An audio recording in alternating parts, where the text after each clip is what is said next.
Good morning, good afternoon, good evening, everybody and anybody who happens to be watching this. Welcome to the Gaming Circle podcast. My name is Kay Asante, as you can see right there. And I'm joined by my boy, as we always do, Mr. Everborn Saga. Good morning, sir. How goes it?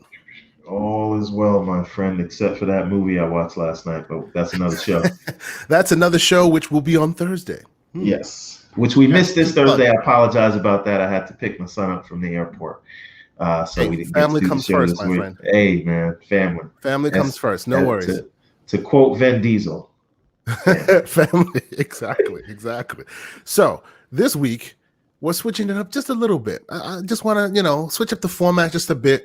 Just have a conversation with my boy. It's been a while. Like we said, we didn't get to last Thursday's show, so I figured, I've been going back and forth in this gaming streets for a little bit.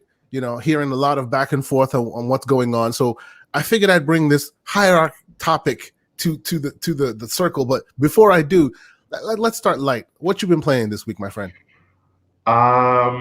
So I played Biomutant for like a half hour, and I do Okay. not like that game at all. Sorry. Okay. Good. I Speak and I on. and I, Speak on. and, Yeah. and, and I went into it like, oh, I don't care what the reviewers say. You Mm-hmm. got to try it yourself.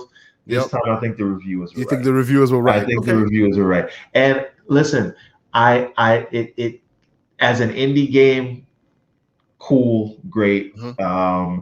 But it's just not. It's not for me. I'm not.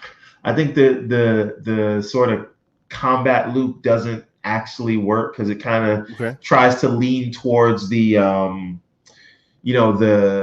Arkham series style of fighting, but then not really. And then Mm-hmm. it's just to me weird how you equipped weapons and unequipped them. I kept doing that by mistake.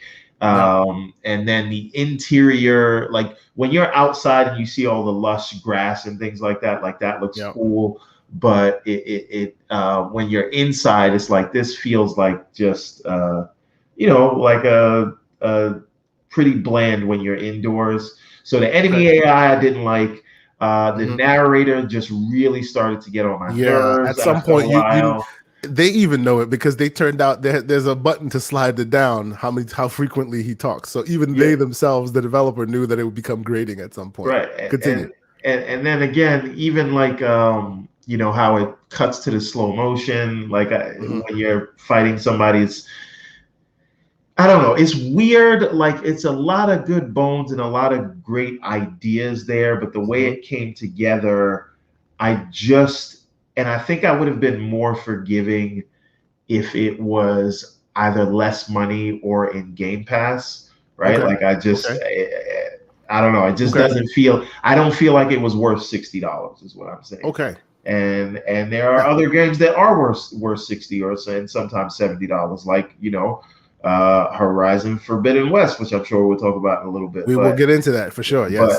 Again, like I don't know. I think the reviews were right on point. That 60 Okay. something Mm-hmm. era is not. Anyway, the game wasn't for me. So other than that, though, I Mm-hmm. have been playing Resident Evil 7. I don't Mm-hmm. know. I think I talked about Biohazard. that a Yep. little bit last Yeah. week. Yeah. Yeah. Yeah. Yeah. Yeah, it is very hard. Like because I skipped 7 and went straight to 8. I really loved 8, and it's just been very hard to go back to 7 because you're kind of scared. And Mm-hmm. after playing 8, like I know how to use guns. Yeah, I don't you're want to. empowered. You're Right. empowered in 8. Yeah. And But and see, you you went backwards because the developers wanted you to be scared at first and then empower you after that. And now you were empowered and now you're going to be scared, which makes sense why it'd be a little difficult for you to and acclimate. and you can also see the little things that they did to improve on 7, just Yeah. inventory management, all those other things, maps. It's like really hats off to 8. But then the other thing I've actually been putting most of my time into Mhm. is I am playing God of War 2018 for the first time. Nice. Nice. Okay. And I gotta tell you, man, like it is the hype was real, right? And every And time what anybody says that, I have to say, boy, continue. yeah. I mean the first of all, you know who used to do the voice for Kratos Yes. was the dude from Living Single. Can't Yes, remember his yes. name. See, and the I, fact that you and I, I can say that and we can recognize who it is, that is brilliant. Because nobody else will recognize that when you say but that. I do. I need him back on that voice, right? Really? Yeah, I think the man, what's his name, who recently did, I forget his name, but he's also brilliant. He did such a good but it's just a job. lot. Yeah, it's a lot of grunting, right? Like, Well, it's a different Kratos now. The yeah, old yeah. Kratos was there for its purpose. I think bad dad Kratos was perfectly served by. I'm gonna lose his name. Let me look him Uh, up. Let me look him up. yeah, I think this guy could have done it, but that's neither here nor there. And I put out a tweet earlier this week that just because I'm playing Gotcha. God of War right now, Hmm. and Hmm. I started putting on Horizon Zero Dawn, which I Hmm. started playing before, and then I put down. So I never finished that, but I was playing it again because the demo came up this week, so I Yeah. wanted to see like how big of a visual update it is. And Boy. it, well, we'll talk about that, but Yes, we will. that too. And I just have to point out, like Sony has, because some of these things, it's not about hardware, right? A lot of the times, it is about smart smart art decisions, right? Working The with tools what of the you trade. have, putting right, Yep. and just Sony has some of the best art direction just in the industry, right? Like Yes. that just is what it is, and whatever tech they use for their vegetation, because it looks the same Yeah. across, Well, but across just Horizon and God just of like War and just all like those other. PlayStation, just like Xbox, everybody wants them to use the Sea of Thieves water. It's okay if you use No, no, the no. Listen, I'm Horizon here Zero for it. Dawn vegetation. That's great. It's great vegetation, I think. I'm here for it. But like Yeah, it's great. you see it across, and I know they're different engines, right? The Decima engine is The what they Decima use engine. for, Yep. but Yep. I see it across those games. You look at Okay. the vegetation in Last of Us, in God of War, in Horizon, in what do you call it? And it seems like they're using the same tech. And it's So great that their studios have that synergy. ability to yes to borrow from each other. All right, but let me pull you back a little bit. Let me pull you Okay. back. So you've been playing Mostly God Hor- of War. mostly God of War. You dabbled in a little bit of Horizon, and you were in Resident Evil, right? Yeah. And also Biomutant, right? So let me give you Biomutant, I my paid for a half hour, and I'm never okay. planning on playing it Let again. me give you my Biomutant perspective. Okay, you like the reviews were both right and wrong in my opinion, right? If you play that game as it's meant to be played, like normally meant to be played, you're absolutely right. Absolutely right. You follow the story, it becomes repetitive. You can literally tell from when I started playing the game, you can tell where all their formulas lie. You I can tell played for they a half hour and it felt repetitive, so okay. I feel like Well, but that's that's not the good. thing. That's why I honestly think you may not be. Did you actually get to the open world where you can then do whatever you want? Because I think you didn't get there for 30 minutes in. Maybe There not. was a lot of blah blah blah, a lot of talking, a lot of cutscenes to your previous when you were a kid, right? Yeah, no, man. I went. I Uh-huh. started and then I was inside the corridor stuff, and then I was outside. So I don't know how Okay. far. Well, I don't there's know a how far there's a that. there's a at a point where because in the real beginning, you're met with one quest after another. You can't even finish one quest before you're given another quest and then another quest. You have to find this and you have to do this. All the while, you have to go meet your mom for some fighting lessons or Yeah, whatever. I didn't get any of that. Okay, so I got you to none of so that. I will honestly tell you the reviews may be correct, but you're judging it it's an ill judgment you're giving it right now because the game is about 20 hours. Okay, give it to you get to the open world where you are at your own, you're at you can do with it what you will. Then things change, honestly, because Like I was with you. the game is 20 hours. Just give it 19 hours, and then No, it's not 19 hours. It's like what? It's like an hour and a half to get to the actual open world. Okay, here you are. Now you can either go the main quest, you can either go the side quest, or you can forego all quests altogether. you That's where I think you should be you when know you what when you when you when also you make this decision. what also may be a factor that I What's have to that? fully acknowledge. I am playing God of War and Horizon Zero Yes, Dawn right yes. now, At the same time, and yeah. it's No, showing the yeah. holes in Exactly. Biomutant. Exactly. Well, what I will tell you is this, okay?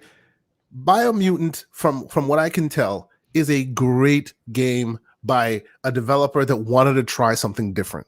They really wanted to try something different. The magic of that game is not the main campaign. The magic of that game is not even the side quest. It's the Breath of the Wild-esque, hey, I'm just gonna walk into the environment and look at the map and just keep going and see what I can find and see what I can get. Without the boring, and I agree that the main and side quests can tend to be boring. And they can tend to be repetitive. But when you are at that place where here you are, the open world, right? I had already done a bit of research and I realized that folks were already saying how it gets pretty repetitive, and you can tell because it's got that Ubisoft, hey, here's the territory, go free it however you see fit. There's that formula there.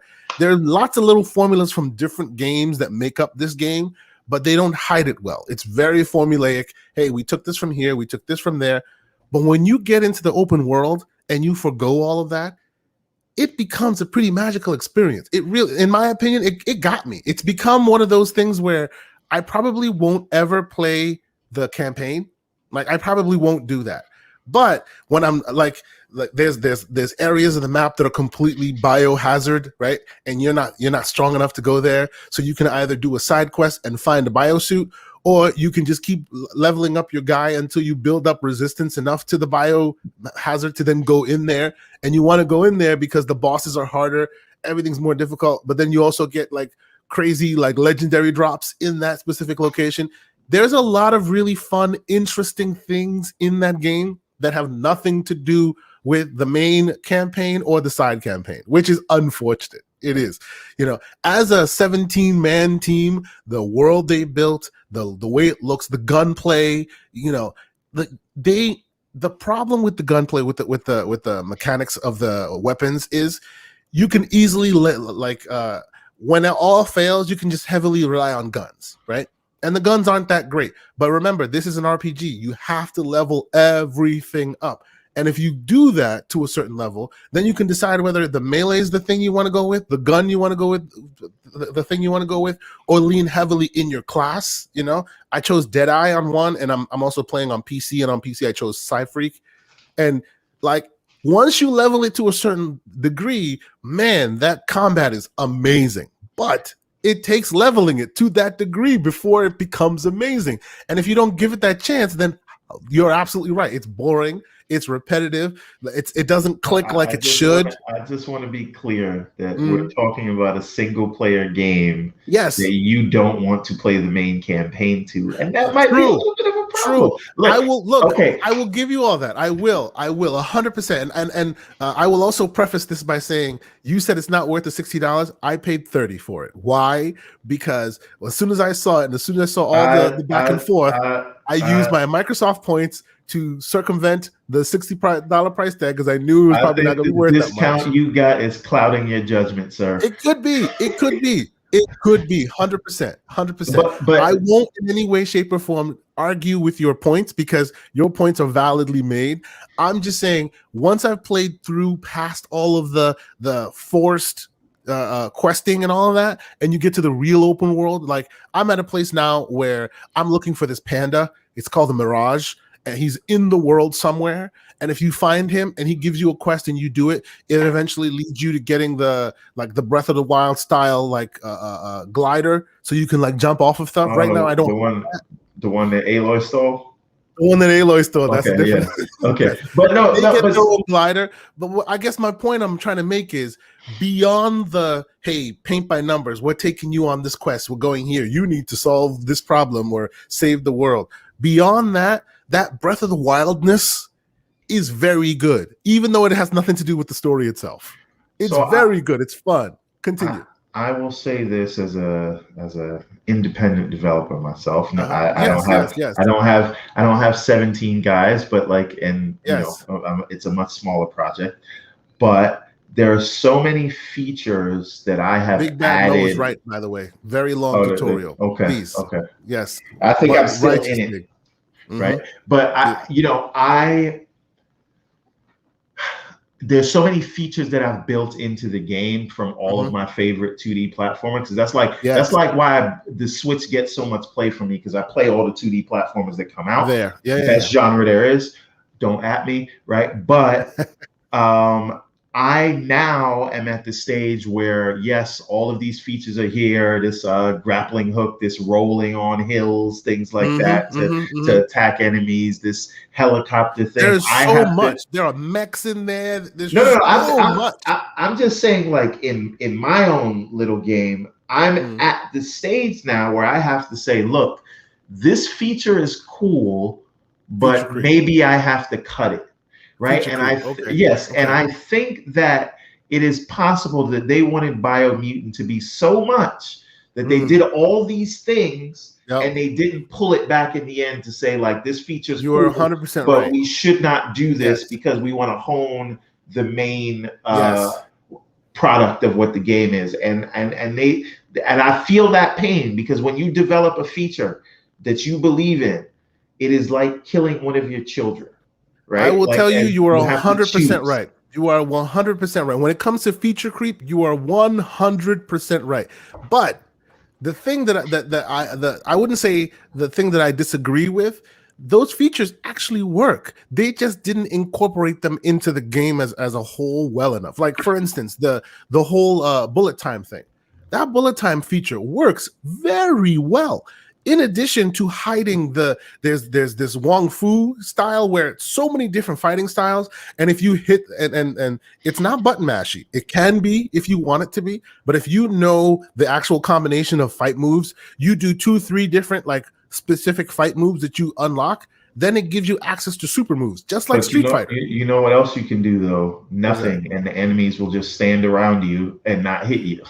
Yes, there's obviously come on now. It's an indie Don't studio. make, don't know. Obviously, the AI. I'm not making excuses. What I'm saying is, usually, right? AAA studios will take a specific kind of mechanic, right? A specific kind of gameplay style, and they'll work on it until it's a fine, well executed thing, right? That's what they do to make it really well done. They really they'll take the specific gameplay avenue that they want to get and they'll refine it until it's absolutely undeniable. What these guys did was opposite. They took one gameplay and they went, we don't need just one. They took all of them and they kept refining them, I but don't not know to that I a like fine that, point. man. I'm not saying it's perfect. I'm saying it's unique and it's different, and people should give it a little bit more respect. Listen. Let's be very clear. The only piece of the puzzle I will give you is if they were able to the whole tutorial, like what one Big Bad Mo said a bit ago, if they were able to bypass that tutorial early on and let people jump in right from jump, it would have been a much better. There would be much better acceptance of it than it is now. You have to get through a lot of BS to finally get to this is actually not bad, and not a lot of people are willing to go that far, which I can agree with. Now the other thing is, I think that, and I want to be very clear here, if they make a sequel, right, and they give them a bigger budget, and they can hire more than one voice actor. Yeah, exactly. Right? That's a good look right there. Right? Indeed. Then I will I will fully invest in it. And I saw what they were we're doing. good I'm to like, go. I see what you're doing there, Mr. Cost Savings. Like, I see what you're doing there. I Blah see blah this, blah blah blah the whole I time. see this coffee that my wife brought me, and I love Salute to the wife of the coffee. Good job. But All okay, right. so let me. It's good that we're having this conversation, but let me use this as a way of getting to our main topic here. Okay, so you played Biomutant, you played Resident Evil, right? And the God of War and the Horizon Zero Dawn notwithstanding, but Biomutant and Resident Evil, where did you play them? Which console? Where did you play them? Okay. On the Series X, man. What's wrong with you? Okay. Here's my question. I also played Biomutant on the Series X. Okay. These are all purported. They are all purported multi-platform games. So the question is, why did we play them on Series X when we both have PlayStations? And that's what brings us to the main topic of today: PlayStation. Let's start there. Why did you choose to play them there instead of on the Xbox? I On the PlayStation? all of my multi-plat games on Xbox, and it's not just. And that's what I want to. That's what I want to talk about. Why is that? Let's have that conversation. It's not just because of power, right? Okay. Please. like I said, I am first a fan of gaming, then I'm a Hmm. fan of individual games, and then after that it is plastic or ecosystem, so to speak, right? Hmm. So Hmm. that's my hierarchy of fanboyism, right? So Sure, sure. I'm The not game gonna first, then the console that you play it on second. gaming all together. So whatever Hmm. it is, and then the specific games, right? Okay. So all that being said, I prefer, and I know we have DualSense and all those things, but I prefer the Xbox controller. I prefer the stick offset. Most of Hmm. my friends are on Xbox, and also I don't need a reason. I just like Xbox better, right? Okay. Right? Yeah, yeah. But Oh, yes, yes, yes. but 100%. but Yeah.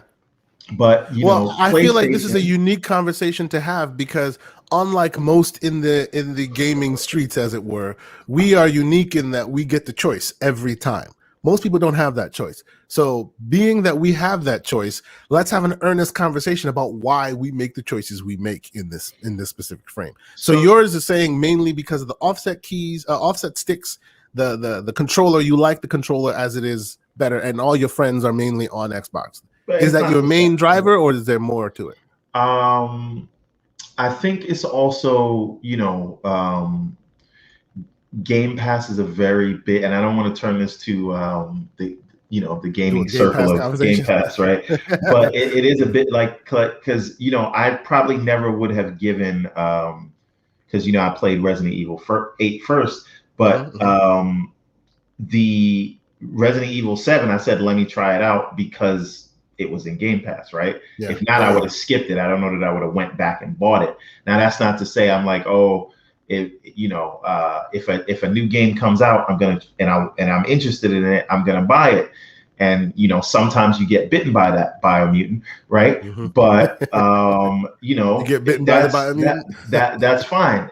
And I to me, I it's just sort of where I'm used to now. That is never, it has never, it will never stop me from saying, oh, there's a game on another platform that I'm going to play. So I'm going Hmm.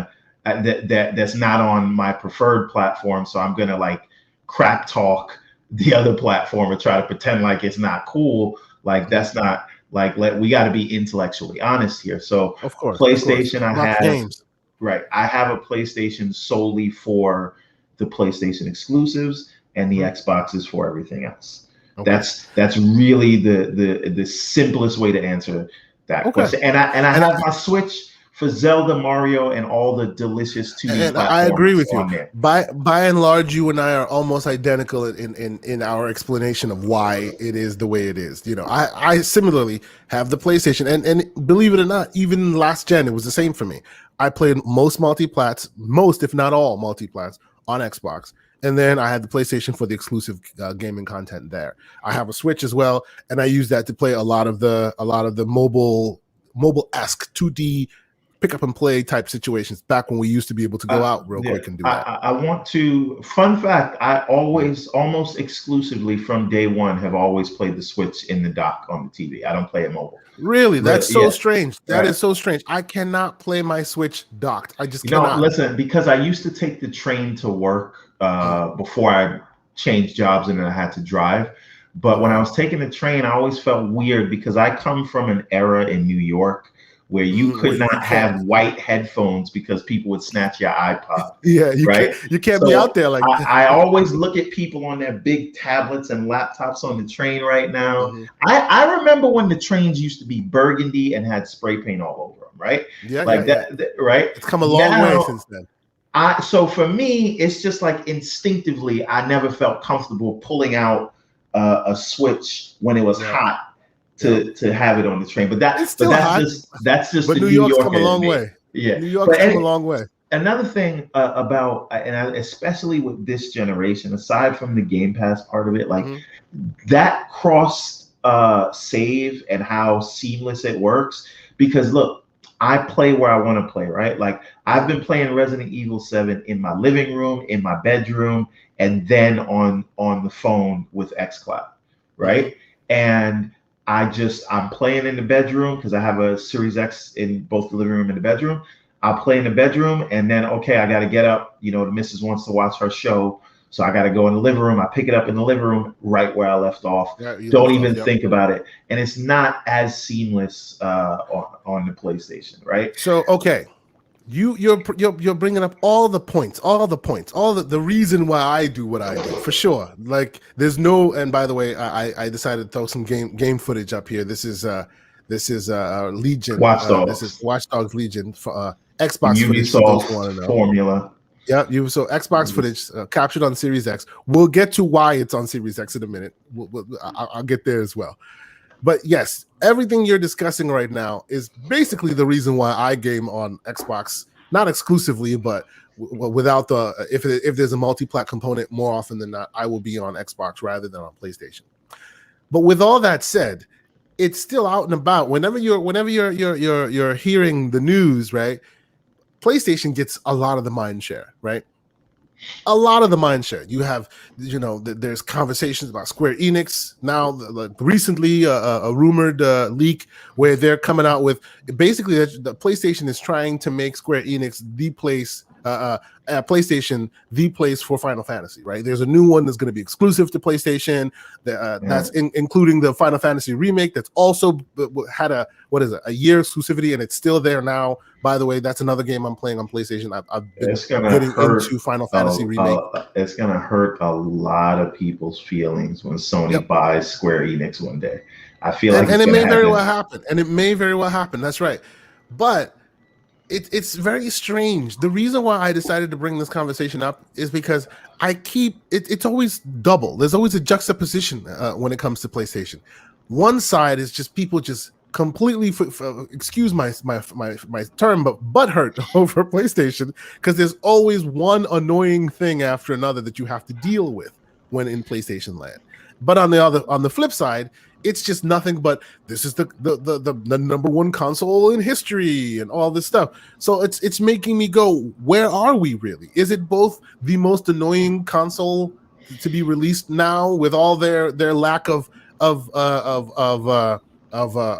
do you call it, infrastructure, and also happens to be the best-selling console, or are there just like separate narratives fighting for position in this space? Well, part of it, I believe a lot of these arguments that we see are just algorithmic based, meaning they'll surface things that they think are going to get angry, and you are more likely to unfortunately interact with a thing that makes you angry than does make you happy. My feed is filled with like opposites. One side, it's it's the greatest selling console. People can't stop selling them. It's flying off the shelf. But then on the flip side, it's I'm sick and tired of PlayStation now. I'm for the umpteenth time we're dealing with some what do you call it? Some life features that are missing, or PS4 lost a bunch of stuff in PS5. I think honestly though, I think a lot of that has to do with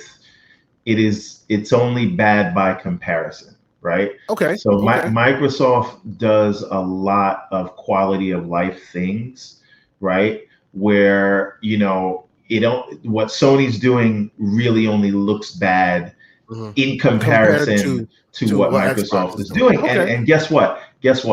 It works both ways, right? So maybe Microsoft's focus is quality of life, whereas Sony's focus is these games that they know people will talk about and share, and they have these different focuses. So I don't notice these quality of life things because I only turn on my PlayStation to play those specific games that they have there, I'll give you a quick anecdotal reason what I mean. Well, there you go. So here's Big Bad Mo once again. PlayStation makes great games, but I can't fork over 500 to get one or two or three games that I might like or then let collect dust. Very good point. Anecdotally from me, like I heard that just recently they just upgraded Last of Us 2 to 60 frames per second. I would love to play it. Problem is, now I have to go to my PS4 Pro, which is collecting dust in my closet, plug it in, make sure the save is uploaded to the cloud so that I can then download it to the PS5. Otherwise, chances are when I start the PS5 version or when I load up that new upgraded version, it won't have my game save, and that game is long. I'm not I trying to, hear you. I hear you. these are what I mean by Okay. the little features that get people bugged. Again. Why don't you try that on your Switch? Well, and then come back and talk to me about Oh, how no. difficult it is. Yes, but the Switch is, look, we're talking about the big two. Nintendo do what Nintendo does. The That's big always two, been what it Nintendo's is. the biggest one. When you think about it, Okay. they're Look, moving the most here's the units. problem I have with people putting Nintendo in with PlayStation and Xbox. Okay, Nintendo's PlayStation and Xbox are pushing gaming forward. They always have been. Nintendo is content pushing their games. I disagree. Even if it's disagree. the same tech, dude, they have tech in there. They have tech in there that my Nvidia Shield had from 2013, and they're still planning on giving you that again. Let me ask you a question. Why do you have Rumble in your controllers? And Oh, why no, do you have motion? Why do you have motion in the PlayStation? Don't get me wrong. I'm not saying that they're not. I'm not saying that they don't help the industry. Of course they do. PlayStation, Nintendo is Nintendo. They've been around for 100 years, literally. No other company can say that. They have been around for 100 straight years, and mostly in gaming. Okay, so I'm not saying that. But what I'm saying with that is that can be true. Yes, they push things forward. That can be true. And it can also be true that the reason why they put Rumble in, the reason why they put motion in, all of that, obviously, is to sell you their games. And as long as you're buying their games, in the world where all there is Mario and Zelda, we would still be in that world. We would not be moving forward. There'd be no ray tracing in this world if we were only stuck on Nintendo. Again, they are very self-serving. I think we are looking at Nintendo, right? Compared to the others. And not understanding that Microsoft, this big $1 trillion company, and Sony, this big multi-billion-dollar company that are in other businesses besides gaming that can afford to build this sort of cutting edge. Oh, you can't say that. You can't say that. Look. Some of Nintendo's games rival the revenue of Azure. Okay, it's that big.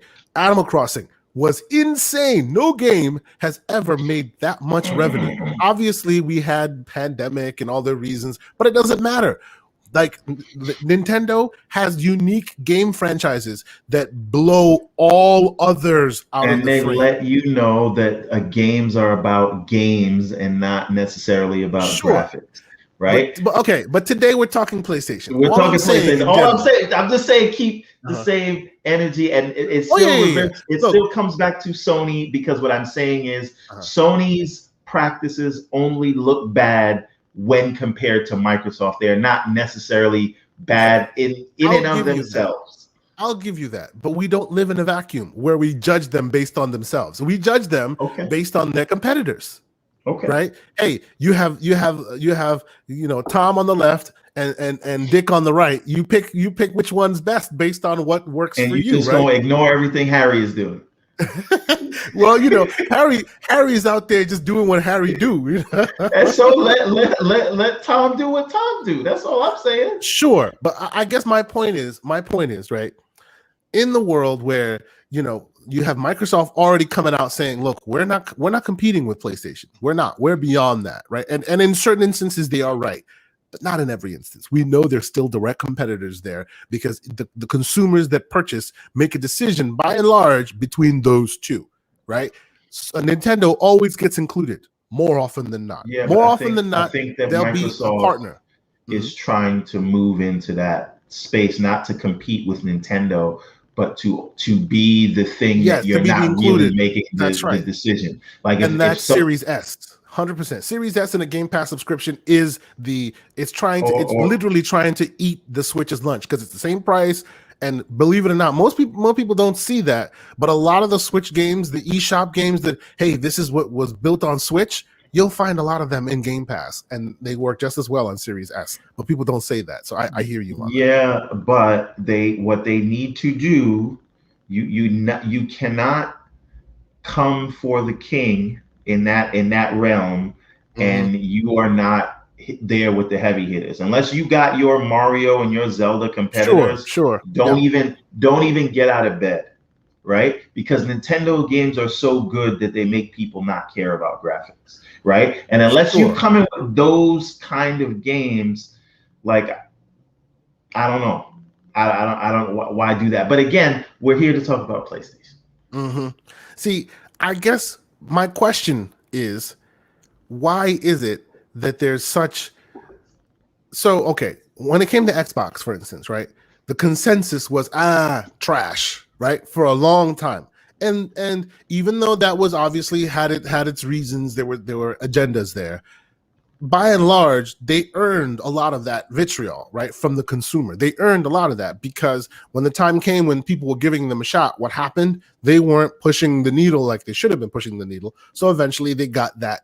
That's the frame that became what Microsoft has to deal with for as long as they've had to deal with it, right? When it comes to PlayStation, though, it's like either you're a loyal, die in the wool $80, I'll pay $80, or you're a hater. There's no middle ground. It's very interesting to me that there's no middle ground, and it seems that the company themselves like that. They like working in that mushy middle where you're either with us or against us, kind of a thing. I, And I, obviously this is all business, but I guess I want to hear your thoughts on that idea of either with us or against us, because that's what I I see. don't. Like they don't purport to be, hey, we're just here to let you play your games, like as self-serving as it be on the Xbox side, and obviously it is business, it is strategic, but they really try to counteract that narrative, even though it doesn't work. But they give lip service to counteracting that narrative. PlayStation does not. What do you think of that? I think ultimately that Microsoft is very good at reading spreadsheets, and Mm-hmm. Sony is very good at reading people, Okay. right? I think Sony understands people's base natures, Okay. and they understand people's sort of inclination towards rivalries and tribalism. Okay. And I think that they give people just enough info, right? Because listen, at the end of the day, a lot of smart people are going to ultimately come to the same conclusions. And I think that you see Sony do a lot of the things that Microsoft does first, and by the time they get to it, their audience accepts it, right? Because one, people don't like change, and our first reaction to change, Microsoft tries to do things to change the industry. um, the first thing people do when they hear about change is they deny it, and then they throw stones at it, and then they accept it. It's like Mm-hmm. depression. And so what Sony will do is say, okay, Microsoft's doing the thing that makes sense. They're into Xbox Live, right? Mm-hmm. Let's let everybody give them crap for it, and then yeah, we're going to do the same thing. And then, oh, those achievement things, yeah, we'll pretend like they're not important, and then we'll turn around and do the And same then we'll turn thing, around and do the same right? thing. Yeah. And then it's the same thing with this services thing. And I know PlayStation Now was there first They're with the day going and there. date They're thing. heading there. The They're day heading and there. date thing is going to happen on PlayStation, right? And Yep. then it's the same thing Yep. with the PC. It's the same thing with we believe in generations. Yep. Let's let them take all the heat while people's brains become acclimated to this new idea. And then once people are there, and So the you market really think it's understands. you think it's generally because the Microsoft strikes first, and because you strike first, you always get the shit for it because you strike first. Yeah, I and see I that, think but that, I and I I don't think think it's that because micro. I, I think it's unique because people have an inclination not to like Microsoft. Like I could be wrong, but that's what I see. I I, see that I, if they do it, it's got to be bad. If Sony does it, and if I'm not mistaken, Rand Althor 19 made mention of this in his last podcast, and I was sitting in I, my house clapping like finally somebody says it. He said the same thing, like but I think the thing is this, right?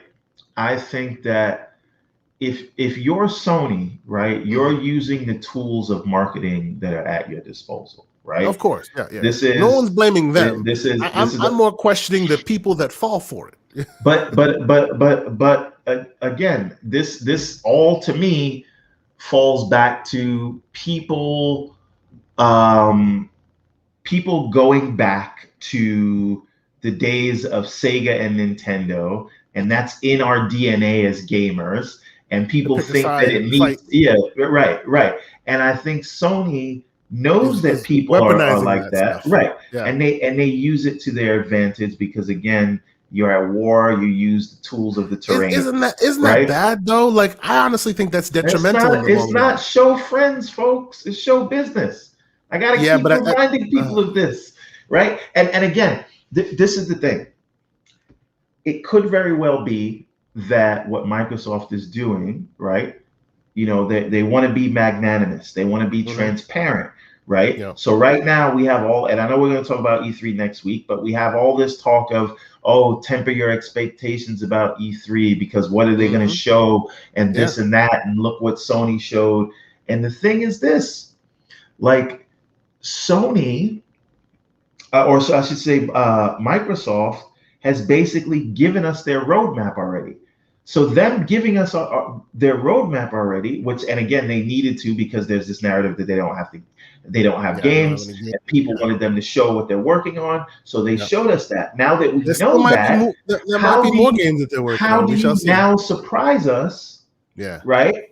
What you it's almost like you can't because you told like Avowed's not going to be ready, right? Hellblade's not going to be ready. Everwild may or may not be ready. These are all the Yep. games. Fable's definitely not going to be ready. These are the games Yep. you told us about last year. You can't tell us again with another CG trailer, and Hey, you there can't might be show it. new IPs in the works though. And you can't show it if it's not ready. So my point is, Yeah. this is the cost of transparency. And I would Okay. rather be involved in the conversation. I'd rather the transparency and be less surprised Hmm. than the silence and then shock and awe, right? And So some you think people, you think so you think that PlayStation's method works, but you don't want it, you don't want Xbox to take that method because you like the transparency and better. this is another thing that I hate. All of these people, you know, every time Sony does some shit, right? Hmm. They just start sniffing up Sony's ass and was like, Yep. "Oh, I need Xbox to also do this. I need Hmm. an Xbox State of Play, and I need an Xbox third-person over-the-shoulder multiplayer." No, you need Xbox to be Xbox, and you need Yep. PlayStation to be PlayStation, and you need Nintendo to be Nintendo, right? Let Which them they all are. be They're great. Let basically them do being what who they they do. are. They are, but let's not say that because Sony did this, I need Microsoft to do that. Sony has Spider-Man. That does not mean that Microsoft now has to lock down the rights to Batman, right? Let Well, okay, Microsoft okay. make their So, games. but you People want understand this why one though. for one. But you They, understand why though. The reason why is because unlike like us who happen to, hey, if I want to play the Spider-Man game, I have the device to do so. If I want to play that's another the thing that Halo bothers me. device, I have the device to That's do so. another thing that bothers me. People, but You understand, we are different than normals. Normals want the place to play. That's why everybody keeps saying we are the place to play, because they want you to not see the other side. They want to be the place that you play everything you want to play. And if that's the case, and if you want that to succeed, whether you are PlayStation or guess Xbox, what? Guess then there what? needs to be parity there. I get Guess why what? people want that. Guess what? If I'm a Halo gamer, Halo PlayStation is not the place to play. And if I'm Of a God course, of War gamer, then PlayStation is not the place to play. That's of just the nature course. of the beast. There is no Well, but place see, to you play. can't The you place to can't play is on a compare couch. you That's can't where the place to play compare is. God of War. You can't compare God of War to or Halo to Spider-Man. Why? Because God of War was a creation of Sony. We all know this. Halo is by virtue of purchase for the company that owned it at the time is a Bungie purchase, which was a Microsoft idea. All it's not a Spider-Man is different because if you look as recently as 2 generations ago, you'll find Spider-Man all over Xbox. I have a bunch of old Spider-Man games on Xbox. I have a bunch of old Spider-Man games on Nintendo. That's the reason why this is unique in that, because it is an IP that has traversed different platforms. And now folks are, Sony is locking it to this specific platform. Listen. It's not a Sony created, it's not a Sony created IP. It's a And that's why Sony. folks want it elsewhere. It's a Sony co-owned IP though. So you It's not a like Sony owned IP. Listen, hold on a The minute. only thing they own is the movie rights. Guess not what? the game They rights. got the game rights because Spider-Man's not in any other thing but Well, Sony. that's because Microsoft has not been playing hardball like they could, And and we it's not know that's about changing. hardball. It's not about hardball with Spider-Man. Listen, you got mad when Sony was going to take their ball and go home from the MCU and put Spider-Man in their trash Venom universe, right? And you wanted Spider-Man to come Movie back, rights, right? yeah, movie rights. That's right. So they leveraged that, and now To they have then the gain video game access. rights, Exactly. No, right? don't So get me wrong. I'm it's not saying I business, don't get that. baby. It's just business. No. My Listen, man. listen. I'm not saying I don't get that. I'm not saying I don't get that. But the reason why I say it's because Microsoft is not playing hardball is because at the end of the day, a lot of Microsoft has a big relationship with Disney. They've just never leveraged it like Sony leverages it for Spider-Man. And they could, can't. and They cannot. yes, they can. They don't 100% have, they can. but they don't have the same kind of rights to any one specific character. Sure, the way Sony but what they do have that Sony doesn't have is huge FU money that they can throw at it. Huge FU money, huger than Spider-Man could ever bring in. Microsoft, if they were serious, they could say, look here, buddy. Let's say Black Panther is ours now. They can do that. They just have not decided to play that. And the money that would cost, would it not be more worth putting that money into growing your studios or acquiring new studios? Whenever people speak about money, I always have to remind people, remember, Microsoft bought Bethesda for far more than Disney bought Marvel. They have that couch money that in your head, as soon as people go, oh, they bought it for $7 billion, then they got to recoup their investment.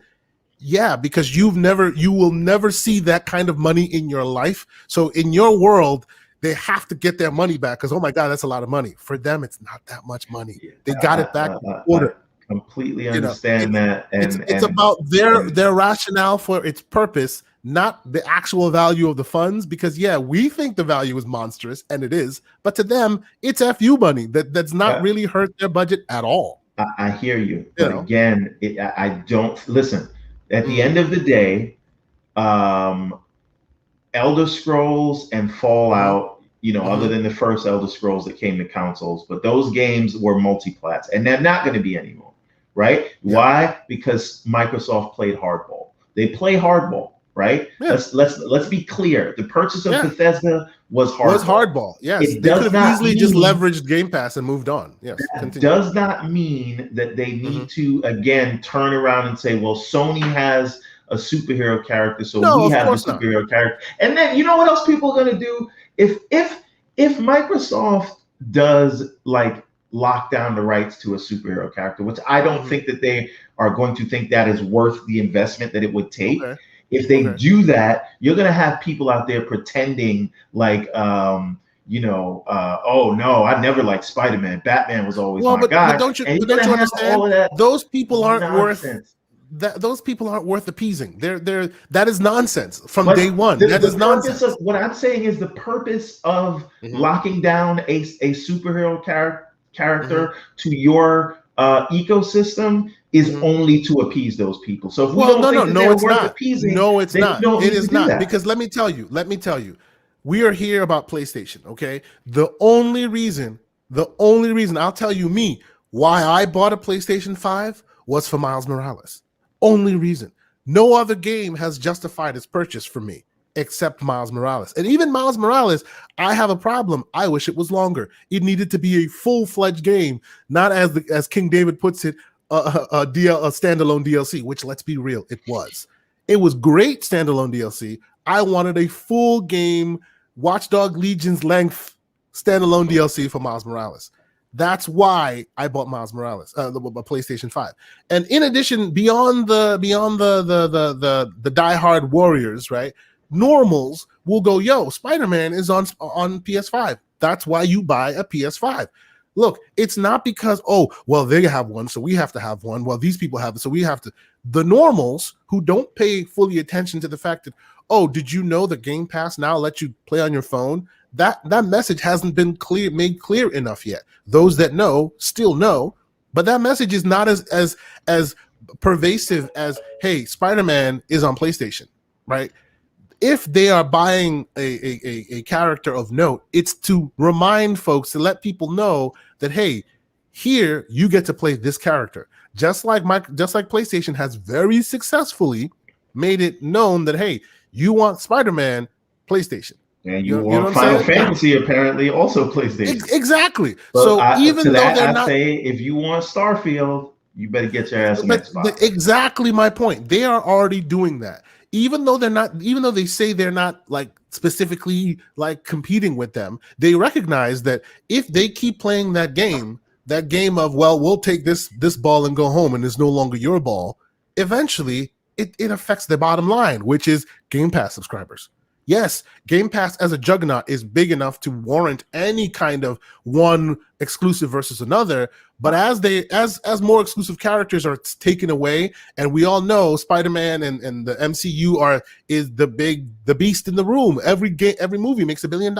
People know that franchise. I think they will have to compete.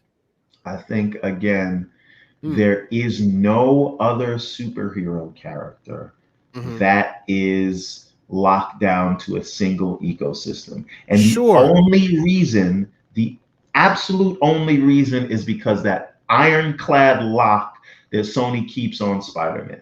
Because of the movie. And be clear, like Sony had to, there's a point where like they have to, when they make major decisions about Spider-Man in the comics, they have to talk to Sony about it. Yes, right? Yes, because of the movie rights. It's not just like it's movie rights, on the surface of it, but the whole but they think have about it. The reason why they have to talk to Sony about it is because even though they just have the movie rights, movies are now the main show for all these characters. Comic books become kind of like a dress rehearsal, script testing, experimentation to go to the movie rights, which is the main show of how they really make their money. If we lived in a world where comic book movies weren't the tip of the spear, it wouldn't matter that they have the movie rights. And it just so happens that Sony made a gamble in the late 90s, early 2000s, and that bet has now paid off because those movie rights are now worth gold, when back in the day they were not. You know what I'm saying? That's the only reason why people talk to Sony when they're making movie decisions, because at this point, the movie rights are the gold. If the MCU went beyond the pale, if the MCU all of a sudden became, oh yeah, it used to be great and now nobody gives a crap anymore, that MCU, that Spider-Man movie rights that they own would not be as useful, would not be as lucrative as it is right now. It just wouldn't. I don't know that that's the case specifically for Spider-Man, because you can look at the history of the Spider-Man movies, and before the MCU, the Tobey Maguire stuff and the Andrew Garfield stuff, they were doing consistently $700, $800, $900 million, right? Sure. So Spider-Man is just one of those IPs where even if it wasn't, but so was X-Men, and everybody hated those movies. They were also still doing consistent numbers, but not like the MCU. I'm just saying Spider-Man as a character has been doing MCU numbers because it is the most recognizable. Like Spider-Man and Batman are the most recognizable superheroes. Let's table this issue, because I suspect that after Microsoft's E3 showing, we'll either come back and have the same conversation, or the equation will have changed. I suspect. Because I'm ready to fight, man. It's not about a fight. I honestly think that it is the way it is today. We got to give the people a show. For sure. No, but for sure though, you are right in the way things work today. But what I'm saying is, don't deny that tomorrow the equation could change. It could change, because all that matters. I say this to my European brothers. I say this to my European brothers all the time. You know, you guys think soccer is great elsewhere. You know, and America doesn't care. America doesn't care because they don't see the money in it. If they do, all they got to do is drop the big enough bag, and all of a sudden they'll be a contender. You just wait. I disagree about that. Just wait. and soccer does make money. Of course, soccer players are the highest paid sports players in the world. Of course they are. But what we always say is, Americans, they're by themselves. They don't really pay attention. It's because they don't see the lucrative value in it. The NFL has taken over that mind share. When they do see that lucrative value in it, they will start throwing the bags, and then all of a sudden America will become a competitor. Right now, they're not. just like Microsoft is not. But that's because their 1+1 has not equaled 2 in their pocket as far as maybe Black Panther should be ours, or maybe Captain America should be ours. They haven't made that decision just yet. And Marvel and Disney is not going to do that. They only let Sony get away with that because of remember, they've already started talking about Indiana Jones. We don't know if that's multiplat. Nobody but even cares beyond about that IP. Even beyond that, they are now working on another one that's rumored that will be exclusive to Xbox. So it stands to reason they went, hey, how about you make this Spider-Man? How about you make this indie for us? You know, yeah, but we don't want to make a multiplat. Sure, you can make a multiplat for us here, and then you can have something there. Again, we will have this conversation once more is known. Right now, we don't know for sure, right? All right. But okay, the moral of the story is stop expecting Xbox to do every little thing Sony does. Of course, yeah. That's neither here nor there. No, but see, that's not for you. That's for all of those people like, I need a state of play for where I stand firm with those people is because Spider-Man has been an Xbox game before, multiple times.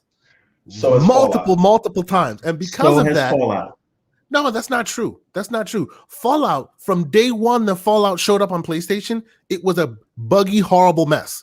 Fallout has always been the wicked stepchild on PlayStation. People know this, right? It has been like the first time it really showed up was Wolfenstein and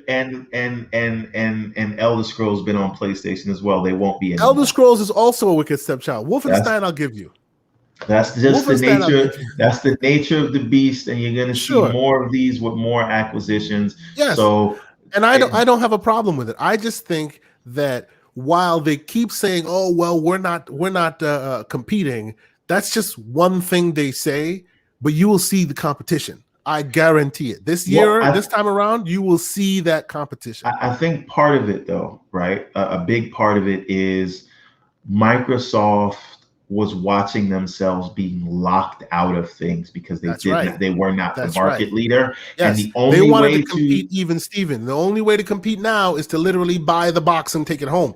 Otherwise, you ain't getting nothing. Right. Yes. You're not, because listen, if your competitor has 2 to 3 times the install base and they want to do a deal, it is much more easier for a competitor to say, I can still make my money being exclusive on this platform that's 3 times the size, right? I'm going to get money up front, help with marketing, and just, having the Sony smell on me will make me do better, so I can forego the Xbox community. That's unfortunately, and for on the flip side, on the Xbox side, and again, this all becomes about economies of scale.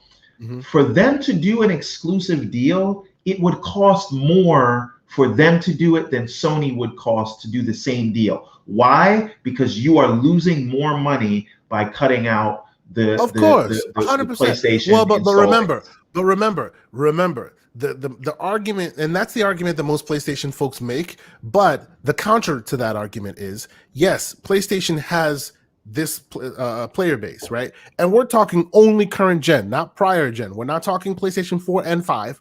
We're only talking PS5 right now, right?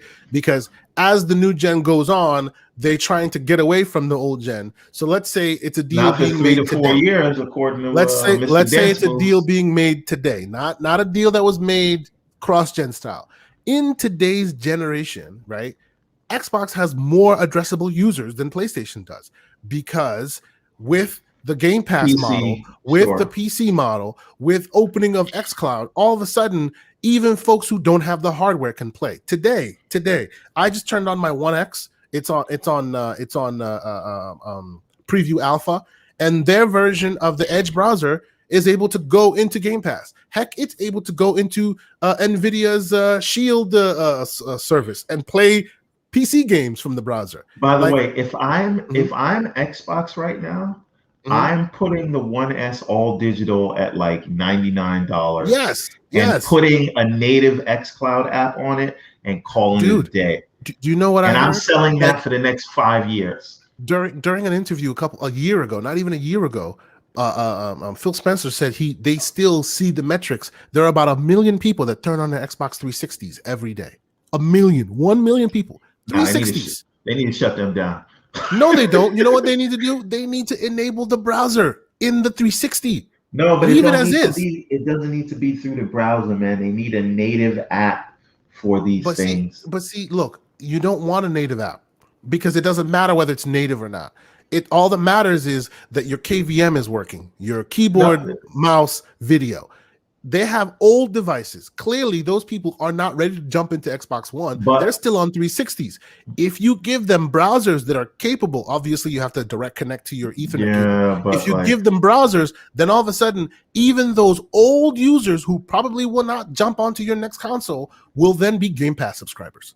There are a million of them. But I don't know. I don't know if all that work would be. I don't want to get into that. It's a browser. It's literally just a browser. But it would be a lot of work to, build Chrome or Edge, I should say. No, listen, it's already there. That Power PC based. They already have it, dude. They already have it because this whole their OS is built on hypervisors, on emulation. They already have a virtual image that's a PowerPC virtual image. And they do, and you know that because every time you play a 360 game, what do? You see the splash screen of 360 on the Series X before the game starts. They're booting into a 360 environment that thinks it's PowerPC, just like they boot into the old school console because it thinks it's old school. They can easily port that browser to the 360, and then everybody can just use it. I think you are suffering from spreadsheet over analysis, and I'll tell you why. Explain. If you are the kind of person who has not upgraded since the Xbox 360, are you also the kind of person that's going to pay $15 a month for Game Pass Ultimate? I would argue that Venn diagram is very far apart. I hear you on that. It may but look I like honestly think when it comes to that, just like you're saying that the Series S is their ace in the hole. When it comes to that, I'm not saying it's their ace in the hole. You're saying it's their ace in the hole. It's the 1S. The 1S is the ace in the hole. $99. The 1S all digital is their ace in the hole. Sell that for $99 and put what do you call on it? Because guess what? Game Pass on it. Yes. Because again, you have to think. What percentage of 1 million people is it going to be worth that level of effort to get some small percentage of 1 million people? Let's say it's probably 10%, right? Is 100,000 people worth the effort that it would take to do that? And I think they make those calculations. My contention is it's not a lot of effort. They've already built the browser. They've already built it both on ARM and on x86. They've already done it. The work is already done. That's not the same as building it on PowerPC. I'm telling you, it's already done because at the end of the day, okay, I'll leave the 360 alone. Okay, leave the 360 alone. Leave the 360. Just for the sake of argument, we'll leave the 360 alone. This is what I'm saying to you is they have built a browser that conforms to that standard, right? To the point where you can even sort of kind of get it running on a Switch. I almost did a couple days ago. It's just their browser integration is very bad, so it's too slow to get running. I've been able to get the Game Pass browser integration running on like so many not meant for this browser. Like where's my, like, as you see right here, like my old this is the blurry image right here. That's the Quest 2. Right. You can get Game Pass running on that beautifully in their browser, and it works great. Connect the 360, connect up an Xbox One controller, you're good to go. Their key, they want to officially say, okay, it's all about what we want you to do it on, but realistically, they want it everywhere, right? I think the key is to find a way to allow your actual game purchases to also be accessible via xCloud. And once you do that, that's very close. They're close. That's what Shield does today. When Shield did it, they got in trouble. So I think Microsoft is slowing down and making sure they're good before they go there, because they're basically licensing it like, okay, this game is licensed for the cloud. This game is not licensed for the cloud. And that's what's making it different. Whereas the Shield literally gave you an interface in the cloud, and any game you'd bought on Steam could be playable in the cloud, and that broke a bunch of people's licensing models. That's why if you recall, when Nvidia started their game streaming thing, at first, oh, it's great, everybody can access it, and then one by one, everybody started taking their ball and going home. Out of nowhere, EA took all their stuff away, Ubisoft took all their stuff, because they all want separate monies, because they want it to be licensed per game via the cloud. I also think a problem there is explaining that to your user base, that since it will be on a case-by-case license, why is it that I can buy this game even though it's not it's not in Game Pass? I can buy this game and it's accessible via the cloud, but this other game is not. And the confusion there may be not worth the trouble that you would get having to explain. So with all that in mind. With all that in mind, I want to talk about how do you think? Yeah, yes, I do too. I want to talk about what you think, because you're the one who's saying PlayStation doesn't have to do what Xbox is doing, and Xbox doesn't have to do what PlayStation is doing.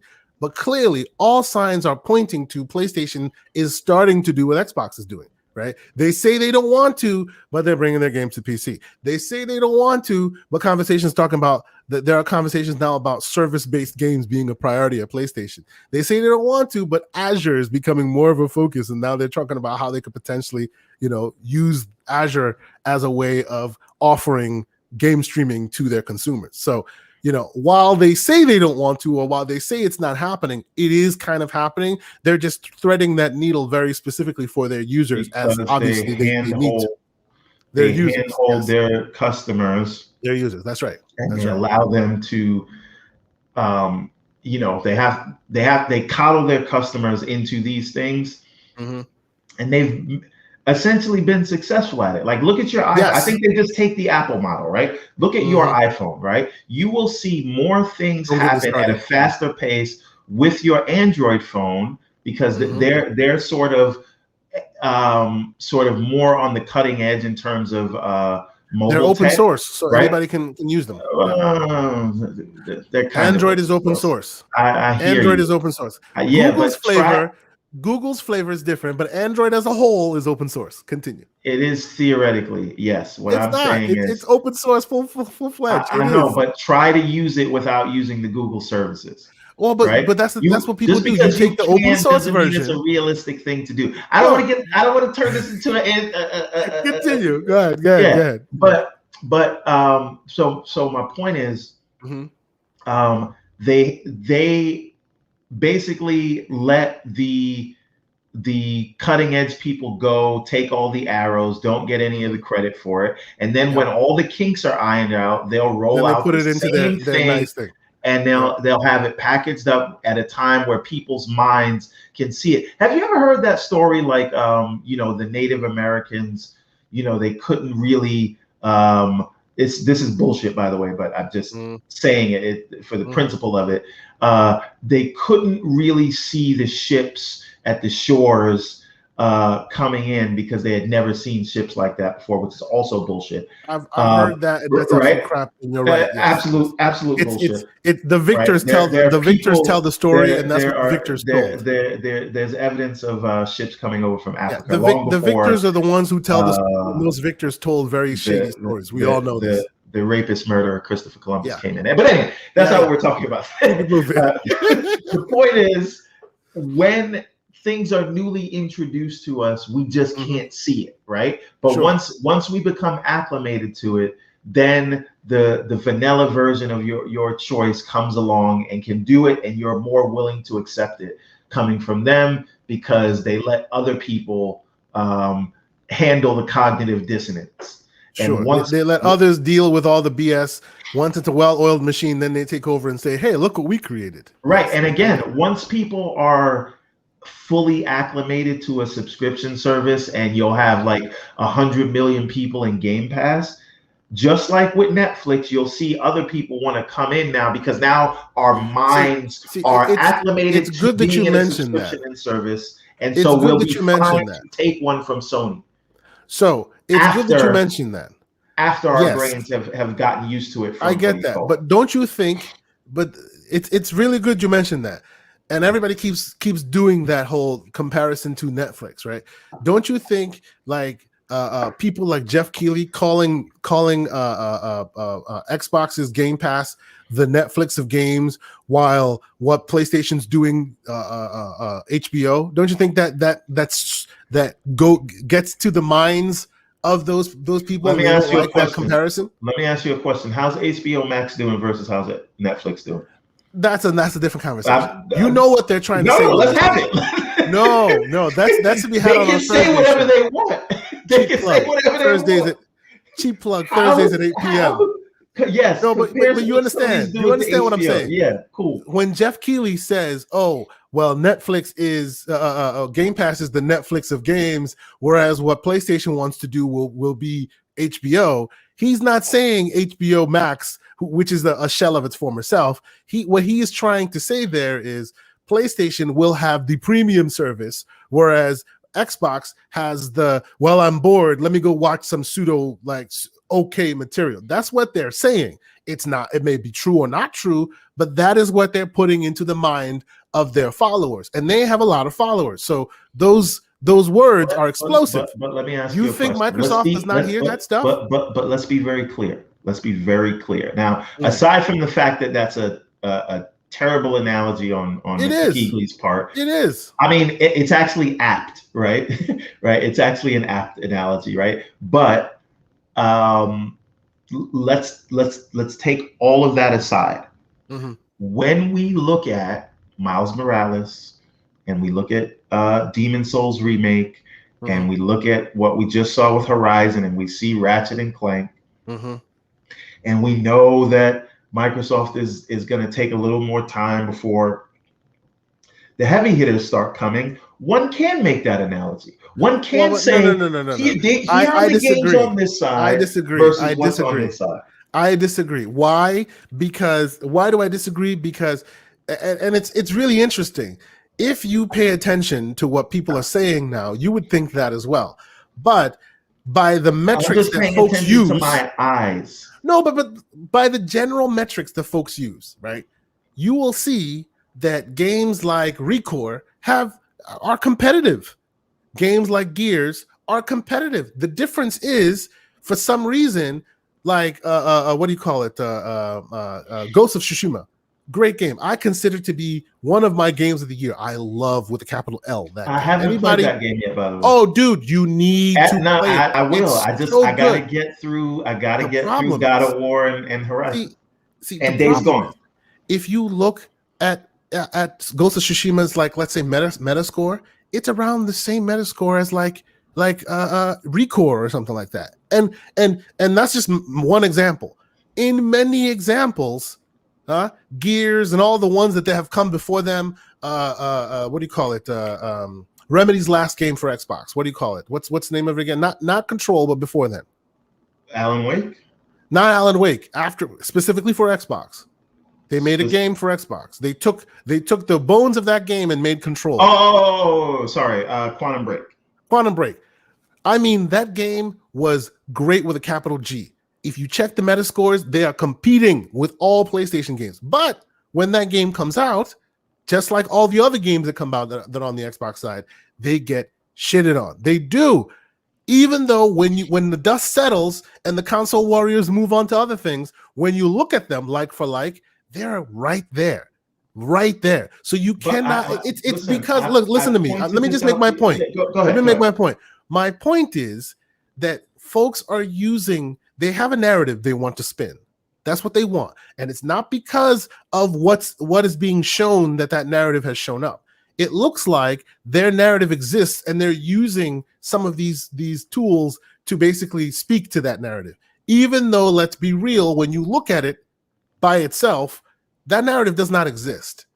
It's true, there's more output on the PlayStation side than the Xbox side. I completely agree. I buy a bunch of the PlayStation. I buy all the PlayStation games, right? But every PlayStation offering compared to an Xbox offering, even though, yes, you're right, PlayStation has had their own studios for a lot longer, so they're turning out games at a more frequent clip.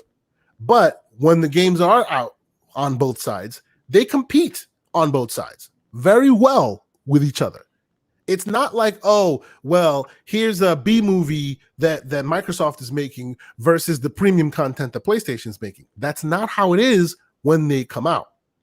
But for some reason, that always seems to be the narrative. And then when the dust settles and folks like move along to the next thing, you go back and you check Recore and you go, it actually didn't do half bad.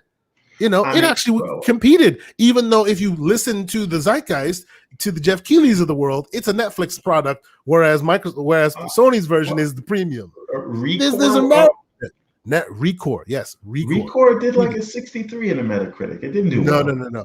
Recore did pretty well. I think it's Go 70s. Go back and look it up. I think it did a 58 on PC. Like it was in the 50s on PC and it was in the 60s on Xbox. But I take your point. I take your point, right? And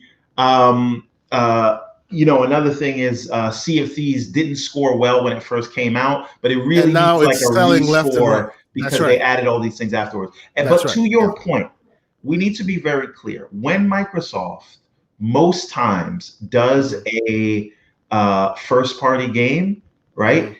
It does score in the 80s, right? And we listen. Let's be clear. Let's look at this. There's no Halo that scored less than an 84. Yeah. Right.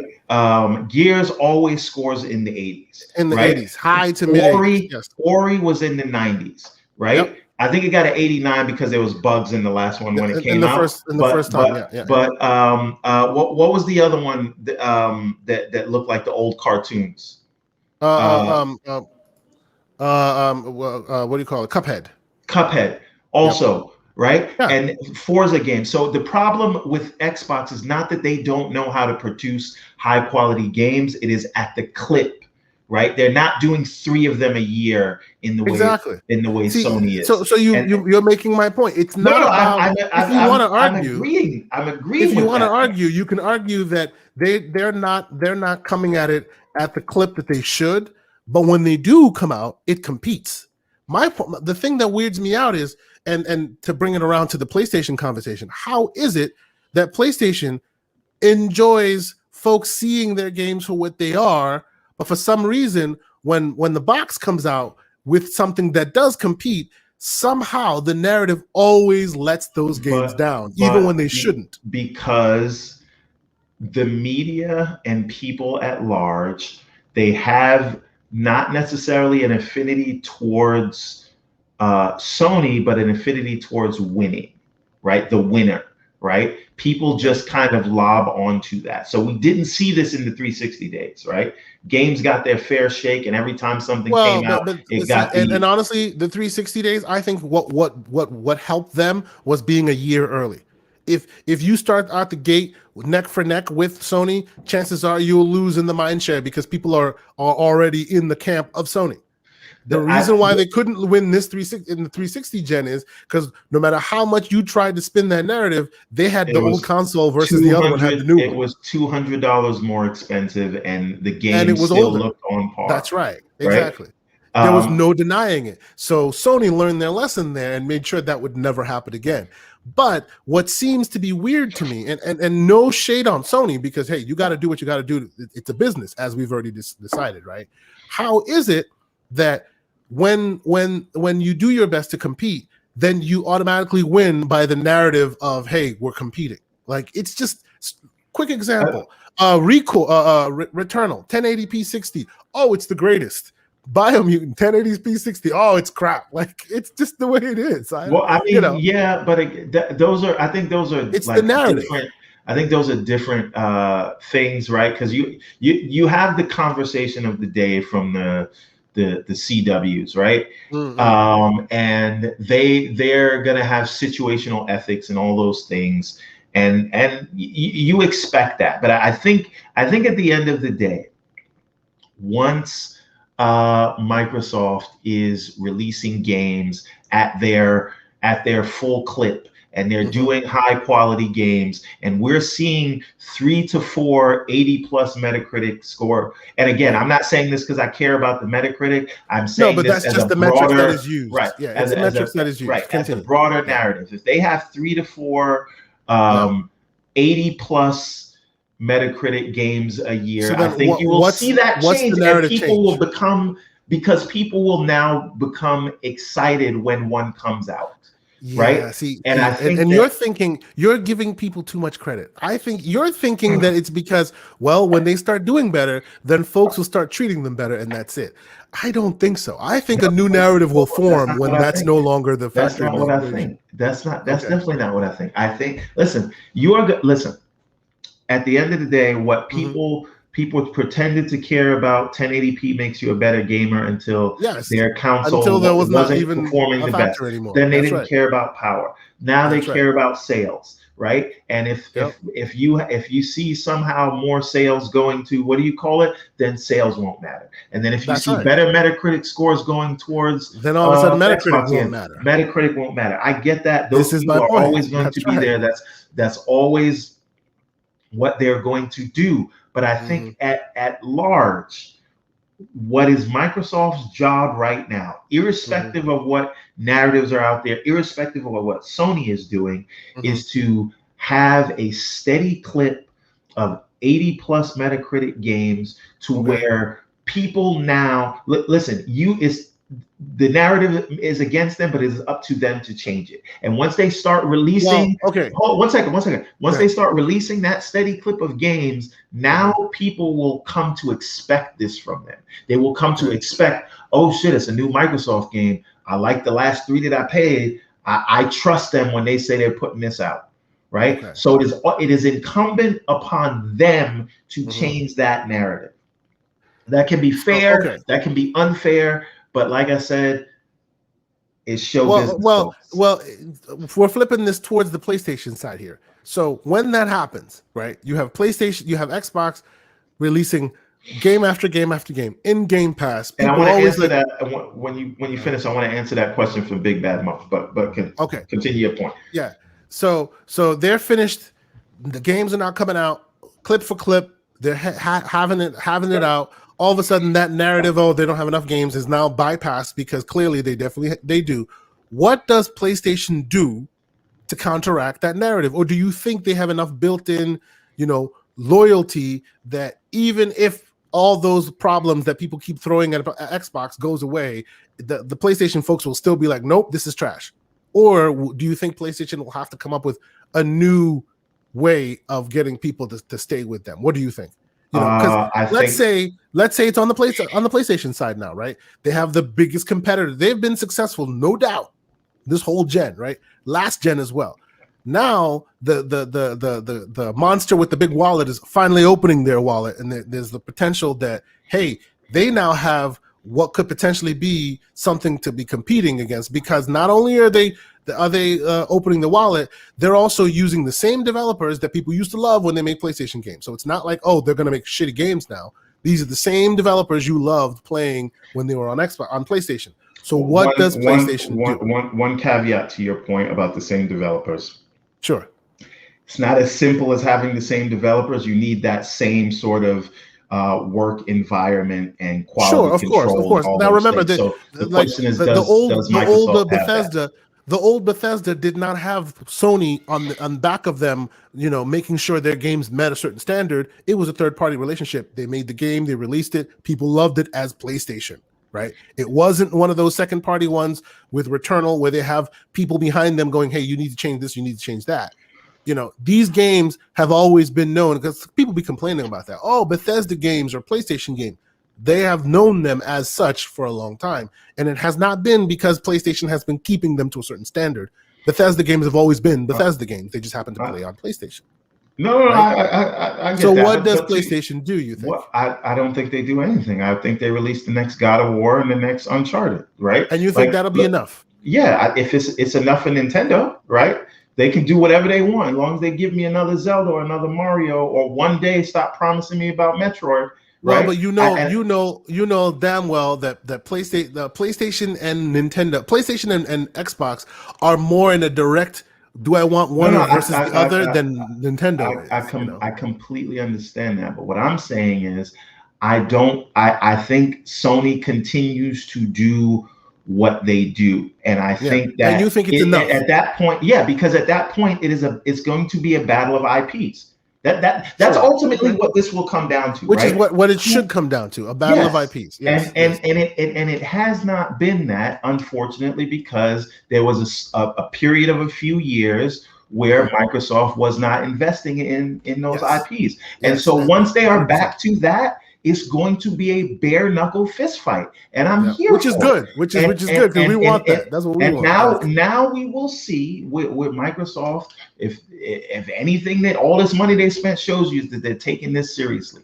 Now we will see at the end of the day who is going to have the better IPs, right? And and there's going to be a lot of locking stuff down, right? So be prepared. And I think now more than ever, if you want to just enjoy gaming, unfortunately, you need both. You're gonna have to or you better hope they'll put Game Pass on PlayStation, right? But if not, I mean, ultimately, if you really just want everything, because the way it's going, just get a PC, right? Because and I want to talk about that too, how Sony's putting their stuff on PC. Yeah, the let's talk about that. But so before what do you think about that?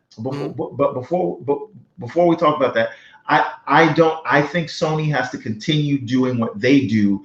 What is incumbent right now is on Microsoft to deliver, and to prove that their new method is actually worth going for. Microsoft is, I'm not saying they're not doing quality control, but their new thing is very hands-off acquisition, right? You just make games, and as long as they're in Game Pass, we're happy, and we want a bunch of variety, because Microsoft is pushing for more variety than what Sony is doing. So I think that we need to see if that will pay off, right? Because there's I understand that there's one studio that does most of the cinematics, and how, because Sony's games are really good at cutting in and out from cinematics, or these sort of semi-controlled cinematics, right? And they're really good at doing that. But it's also what makes all the games feel samey, because no matter what the game is, it always has to conform to this standard that Sony has set. But it works, right? It does. How long will it continue to work? We shall see. Will it works. The whole variety thing work? We shall see. We don't. Hey, I will say, Biomutant could have handled a little bit of that Sony magic as well. This is what I'm saying.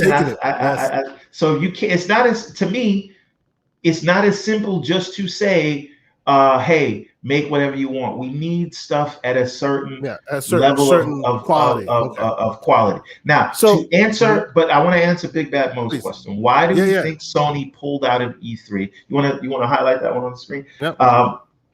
Pulled out. Is it because they don't have much to show, or they want to do things on their own? I think it's the latter. I think they want to do things on their own. I think that, and listen, I know that Microsoft wants to sort of support, this legacy kind of E3 thing, and they want that narrative to be out there, right? Thing. Absolutely. They're making a statement by saying it. However, I think that at the end of the day, you are sharing the spotlight when you go to E3, right? And your things will not get as much attention as they will. The whole world stopped on Thursday when they showed Horizon Forbidden West, right? Are you sure about that? The benefit.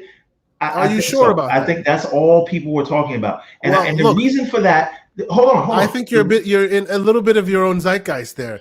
But honestly, I think that if it was within the realms of official proper E3, you would have seen this news on CNN. You don't see it there. You only see it in gamer-focused places because they're okay with that narrative. But it doesn't reach as many people as it does when it's proper E3. Like the normals get it. E3 is still not proper E3 right now. No, I know that. I'm talking about comparing on their own versus normal E3. We know that normal E3 is not there today. We get that. But the idea of, they need to be on. I agree with you as well that they've chosen to go on their own way because they've realized that the money that it costs, that the ESA charges them versus the output that they get from people seeing what's out there, it probably the numbers probably don't jive for them. They probably cost too much to get the ESA's involvement, and they probably don't get as much output as far as the public as they probably want. And them doing it on their own, they probably get just as much, if not less than, but they're okay with it because the cost to income But ratio, the value ratio is good for them probably. but But guess that's what not to else? say that the ESA's signal boosting doesn't have its merit. It does.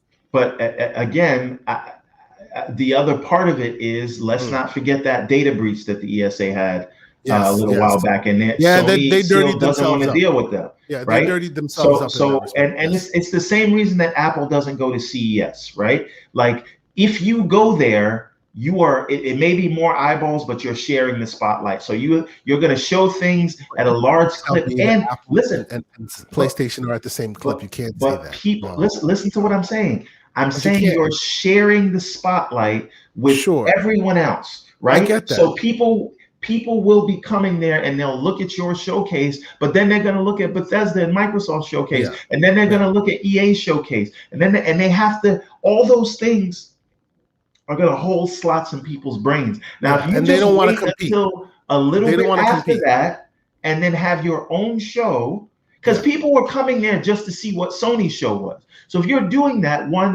why pay the ESA the money? Why yeah. deal with that whole data breach thing? Why deal with the inevitable leaks that will happen, right? Go do the show on your own, in your own controlled environment, when you are the only focus of people, and you may build more mind share that way. And you can do things on your own terms, in your own whatever. So listen, it makes perfect sense to me that they would want to back out of it. And Yeah, supporting the ESA right now is, again, I think more on Microsoft's side, more so yeah. And I agree it's with more you than that marketing the magic. ESA. I agree with you that it's a narrative. The only reason why, and this is my opinion, the only reason why I think Microsoft is supporting the ESA currently is because they know that's what gamers want. They want that Super Bowl gamer They also day. want the juxtaposition to say we are We caring support about it gaming and they didn't. history and Yes, Sony is of not. course, it's strategic. Even though it's pro consumer in the way that we know what they want, and we'll get good PR by giving them what they want. And Okay. once again, PlayStation takes their narrative and go home. Let's move on Now, from that real quick. yes, What I yes. want to talk to you about real quick is: did you see the Horizon Zero Dawn, well, not Zero Dawn, Horizon Forbidden Forbidden West West. Yes, trailer? Did you see it? yes. I watched it a Yeah. few times. What were your opinions on it? I saw that disclaimer in the beginning that this is a mixture of CGI and in-game footage captured on the Mhm. PS5, Yeah, right? Which is weirdly not there when you look at it on mobile, but yeah, it is there when you look at it on on PC on on PC. Yeah, or you look at it on the YouTube app on PlayStation. I thought they took it off, but it just doesn't show up on mobile. it So doesn't show up I on the did, mobile. Yeah, yeah. I thought that was weird, but I think it's just something to it's do just with covering their bases closed because captions they have on like mobile. some of the footage there. I suspect is CG from inside the game, in game like cutscenes they added as well I as don't know. I think you can clearly see the cuts, but I don't think that's the point, right? okay. I think that in those very close up scenes where Hmm. you're not actually playing the game, like when she Hmm. was talking to the guy and giving him water, Yeah, there's a very clear cut where everything's super detailed, and then she walks off the screen, and hmm, then it's an instant cut to in-game footage, right? And you can go back and look at this, right? Anybody can go back and look at this. She's talking to the guy, she gives him water, but that's not the point, right? The impressive thing is that the in-game looks so close to the CGI, and they're able to instantly go cut over to the actual live yeah. action You could gameplay, tell the and that's the difference point. though. It's very light, but you could tell the difference. It's very close to the actual cinematics, but when you see you're now able to move, you see the degradation slightly, But slightly. it's still close enough It's to still very where close. Yes, it's smooth enough to give you the yes, immersive feeling that this is all how it looks, yeah. right? Well, by the And way, have you played all of Horizon Zero Dawn? Have you played the first one? absolutely not, absolutely You not. have not I'm played the playing first it. one. I'm playing it now. I haven't played it Okay. before. I have listen. How I far feel into the like first one are you? I'm about to go do the proving, so I'm very early on. Oh wow, you're that early in, dude. You Yeah. need to play that game. That game, and let me preface this by saying I'm biased. I lived in the Netherlands for many years. I know that studio very well. They're a Dutch studio, so I am in the camp for them. I want them to succeed. When Guerrilla finally started doing that, I'm the first one to be cheering from the rafters because I know they can do good work. And when they did, I'm like, if I had to write a Metacritic review, it'd be a completely biased Metacritic review because I want them to succeed. So let me just get that out there because I love Guerrilla so much. So continue. Now, Yes. again, I have some issues with the first one in terms of how the sort of melee combat works, and some small nitpicks, right? But it seems like all those things are fixed in what they show. I would say you don't have the ability to say that because you haven't even played most of that game. Come on now, true. Play that game. That's true. I'm playing on it. PC. I'm playing it. No, I'm playing it on the PS5, and it looks amazing. It looks amazing on the PS5. Because if you play it on PC, you get 60 plus frames per second. On PlayStation 5, you don't. I know, but I'm not buying it. I got it for free. Sure. There you go. Yeah. But I will say, as a guy who we've already established that, you know, multi-plat, PlayStation, Xbox, whatever, that game is so great. I fully beat it on PlayStation, and I actually bought it again on PC because I have this ultra wide 21 by 9-inch monitor, and that foliage looks extra special on the monitor screen. Now, but I love that game. Continue. But now this is so this is the thing. So there's the seamless cuts from CGI to gameplay, which is great, and that you know, it feels like that should be a new standard when we have these SSDs. And I don't know how they're gonna make how they made that work on the PS4. I mean, we don't know how it'll look.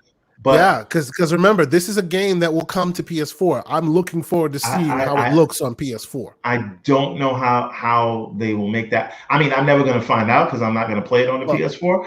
But but that tells you, because when Guerrilla first came out with the full-throated interviews on the PS4 of Horizon, they were talking about how there were certain decisions they had to make from a design perspective because the PS4 just hardware couldn't handle it.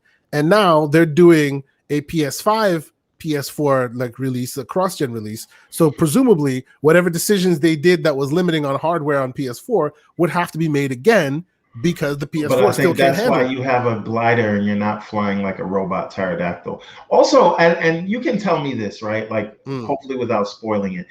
It seems very stupid to me that these are sort of high-tech robots, but they're behaving like actual robots. Animals. You will know why at the end of I hope there's a logical reason. You will be satisfied. All I can tell you is stupid. You will be satisfied. Story-wise, I was satisfied at the end of that of that game, and I was looking forward to the next one, and that's why I'm super excited for this one. It's a decent story. Once you're really into it, like, that's one thing you can't do though. You can't half play it and then stop and then because there are a lot of gameplay mechanics there. And you have to really, like, once you have the bow and arrow going and they give you more weapons and you have this and this arrow does this, that arrow does that. There's just so many different ways of tackling a problem that if you give it like 6 months, go play something else and come back, you'll lose most of that. So like, I beat the whole original game. I beat the base game, and then the snow one came out, the DLC, and it took me a long time to get back into it because obviously they start that game under the thought, the DLC, they start that game under the thought that you've already mastered the game, the base game as it is.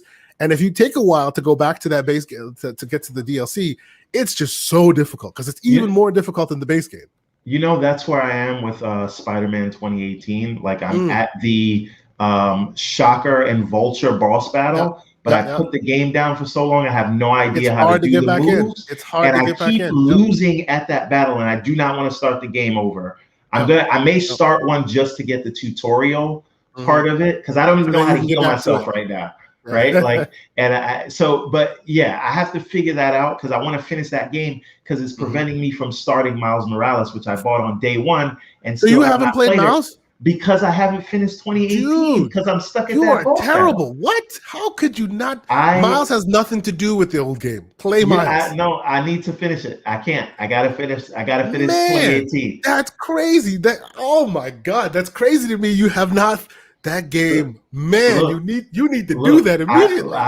Listen, Spider-Man 2018, God of War 2018. Oh my goodness. Horizon Zero Dawn. Yo, we all need of these things I'm playing. This needs right to be now. A different show. This needs to be a. Have you finished this yet? every I week. Have feel you like finished I that yet? came What? out of a time capsule because I took Clearly, like, listen, freaking Captain America over here. let me tell you something. Like this is I was gonna tweet about this the other day, but the Uh-huh. world is funny. I'm gonna be 40 this year, right?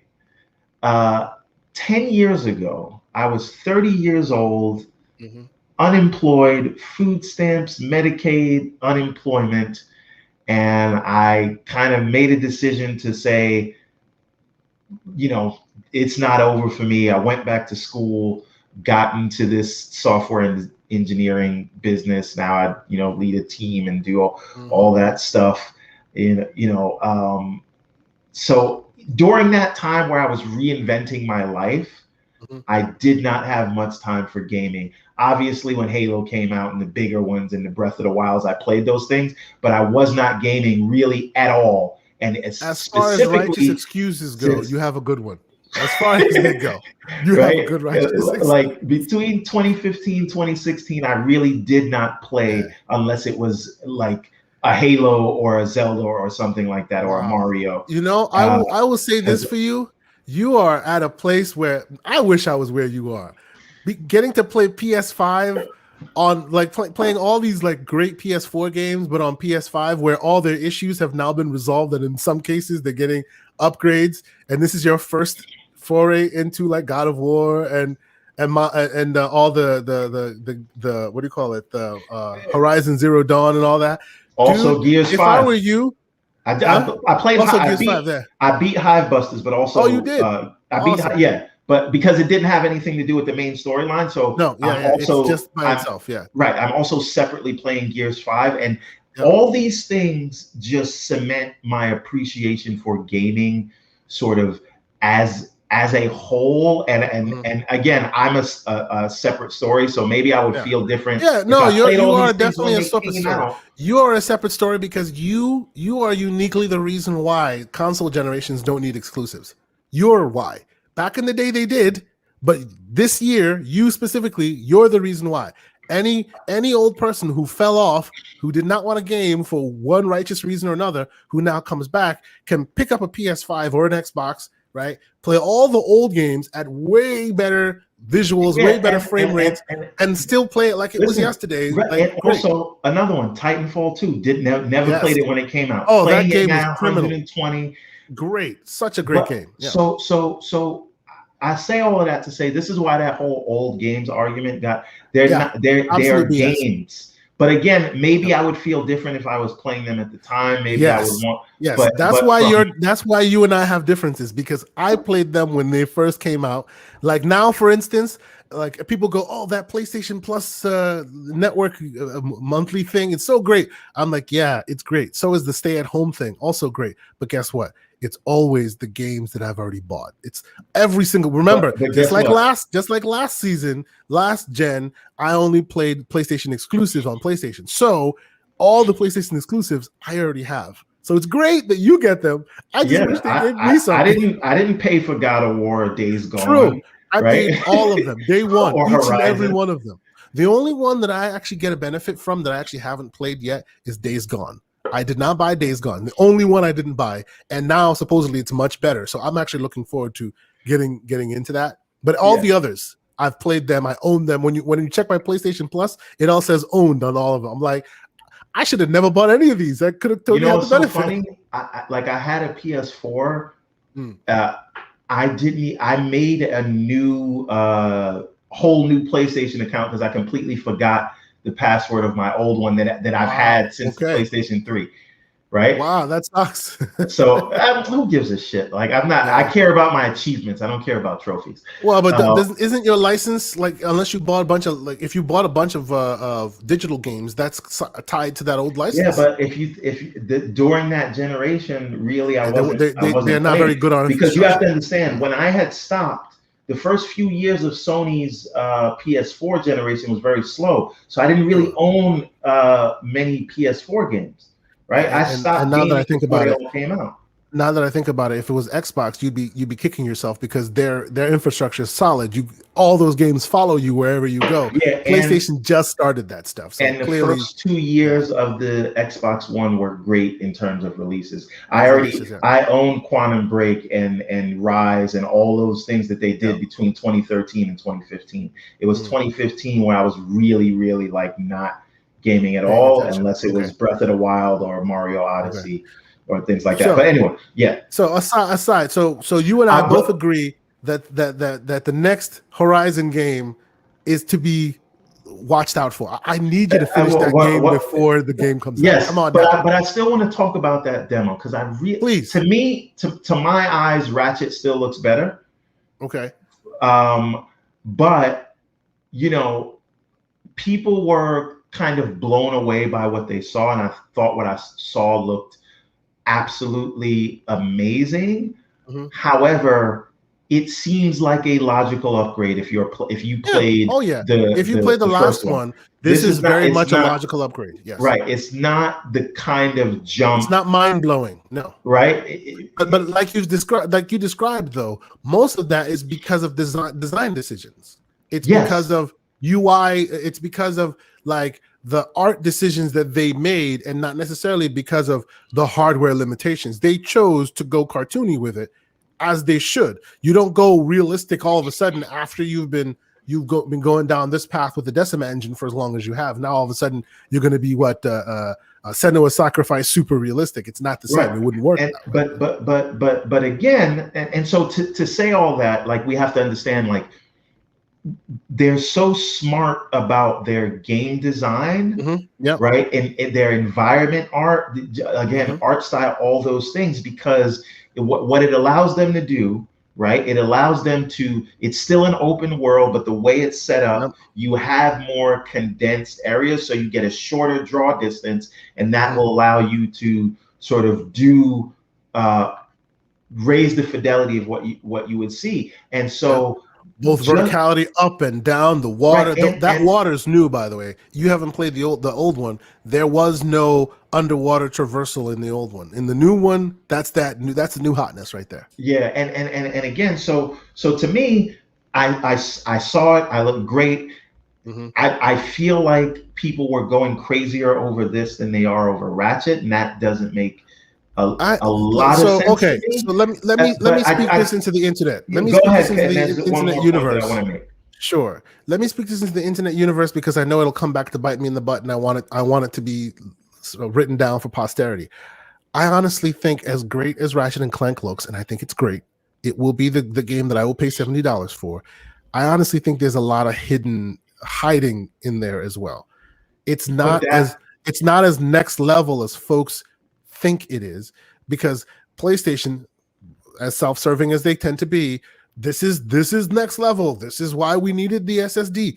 They're not really using the SSD like they need to. Even this one does not, like their old games did not max out a 7200 RPM drive. This is not maxing out a 72 RPM drive. What they're doing there is being very creative in their hiding of where things go. Now, I will be wrong, and I will come here and put the L on the forehead if the game comes out and you can literally like use that teleportation system to go to any world you want at any time you want. Then I'm wrong. But I don't but think that's what's happening here. What's but happening here is you're only traversing within the same level you're in, and they're hiding it with like some really creative stuff to make it look great. Yes, you'll be able to zip around the level, but you can't zip around any world you want. That's not what that will do. If it is, I will be happy to be wrong, because then I'm wrong and Cerny was right, and that SSD is just like screaming speeds and the fast and the greatest thing in the world. But even everything they've shown us so far suggests that I'm right. But Please continue. I think that what is more important than the hardware are Mhm. those smart design Decisions that they're decisions making. that Yes, make yes. your gameplay again seem seamless. So Yep. what do we see in Forbidden West, right? The seamless cuts Mhm.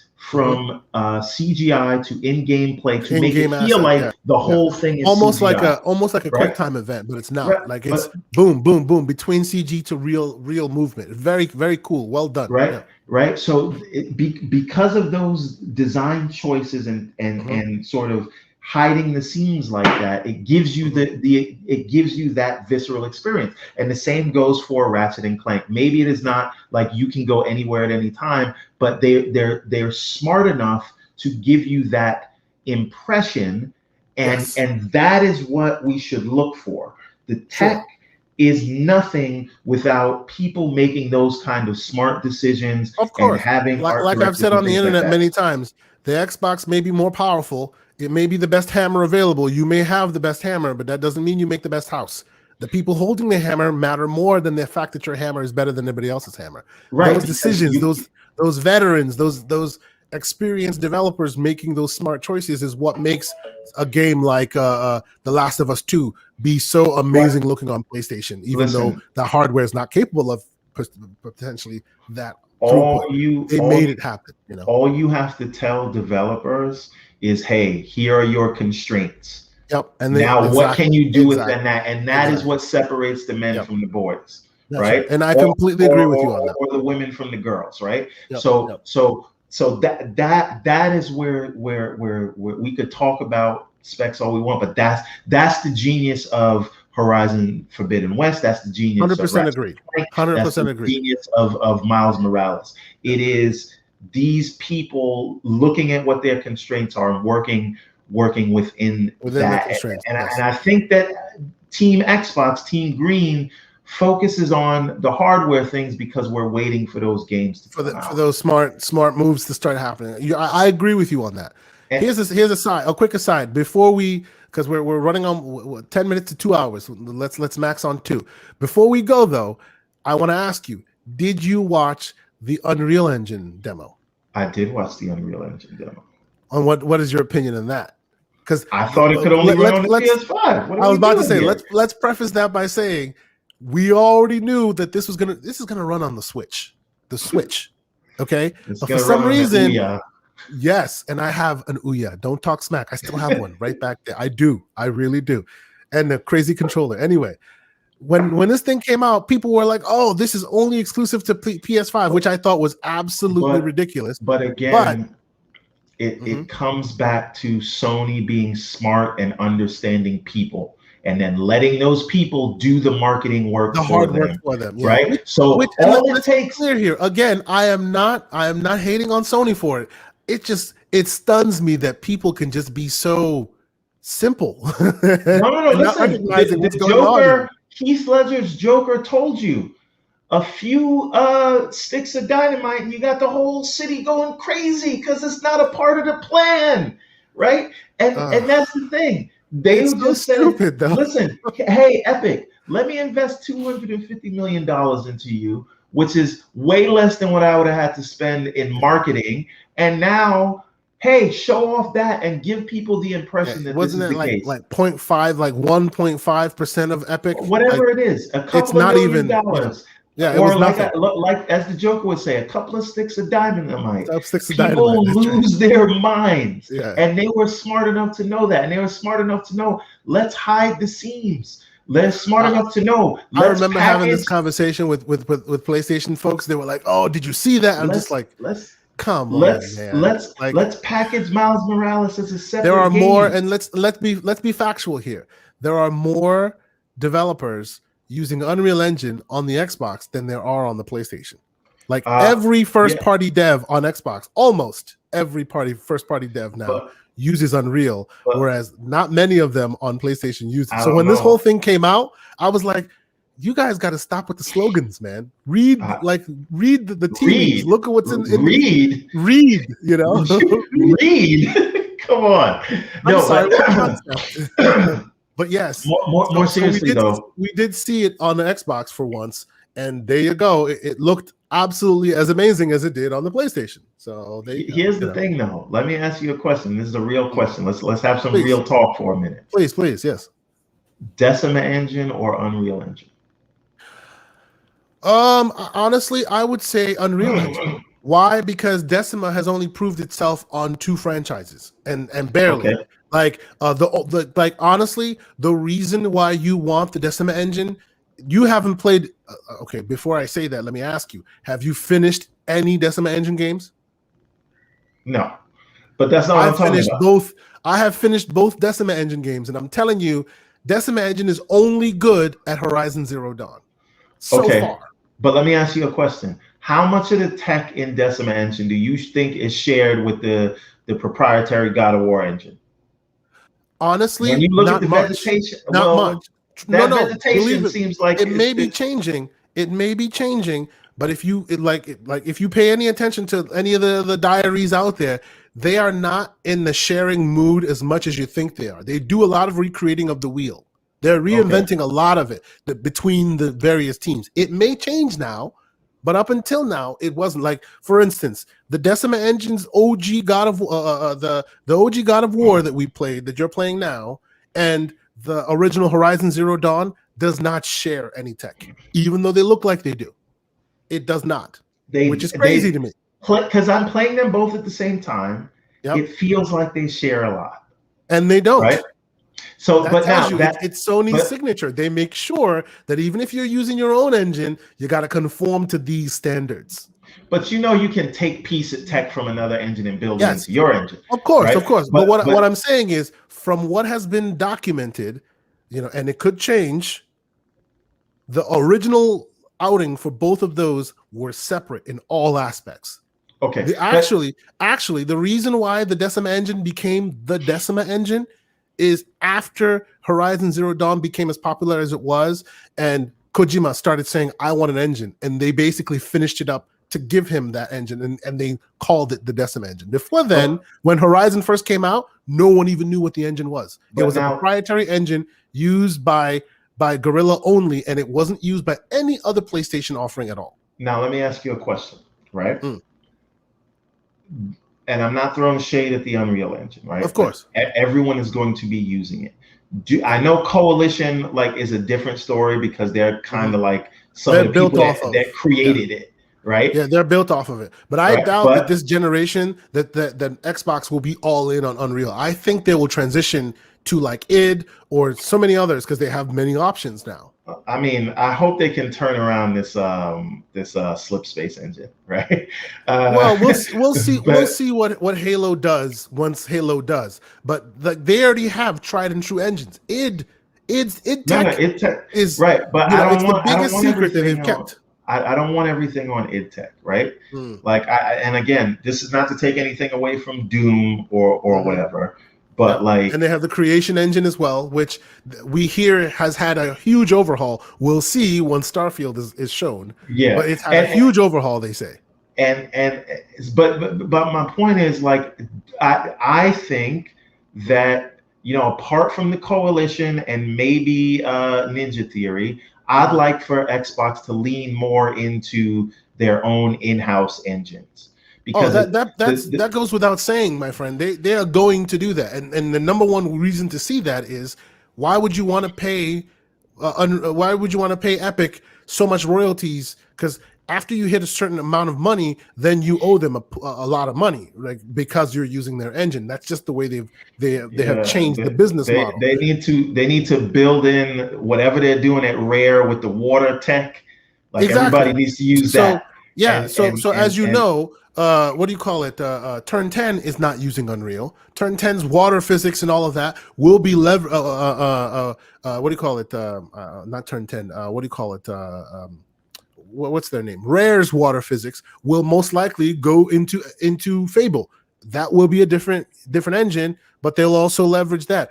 I do see what you're saying, and I it would be surprising to me if after the second or third round of games that all of them are still on Unreal. I'd be very surprised yeah, if they are. and another thing, I'd like to see what's it called?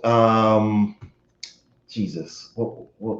Anyway, ultimately the point is I think there's a lot of good things that they're doing across the Mhm. different studios, and Yeah. I just want them to bring those things forward and share them Mhm. amongst the studios and let Well, all the let me creative give you minds they have a little bit of use like a it. bit of background that works in your favor to your argument here. Okay, so What's happening, Boogeyman?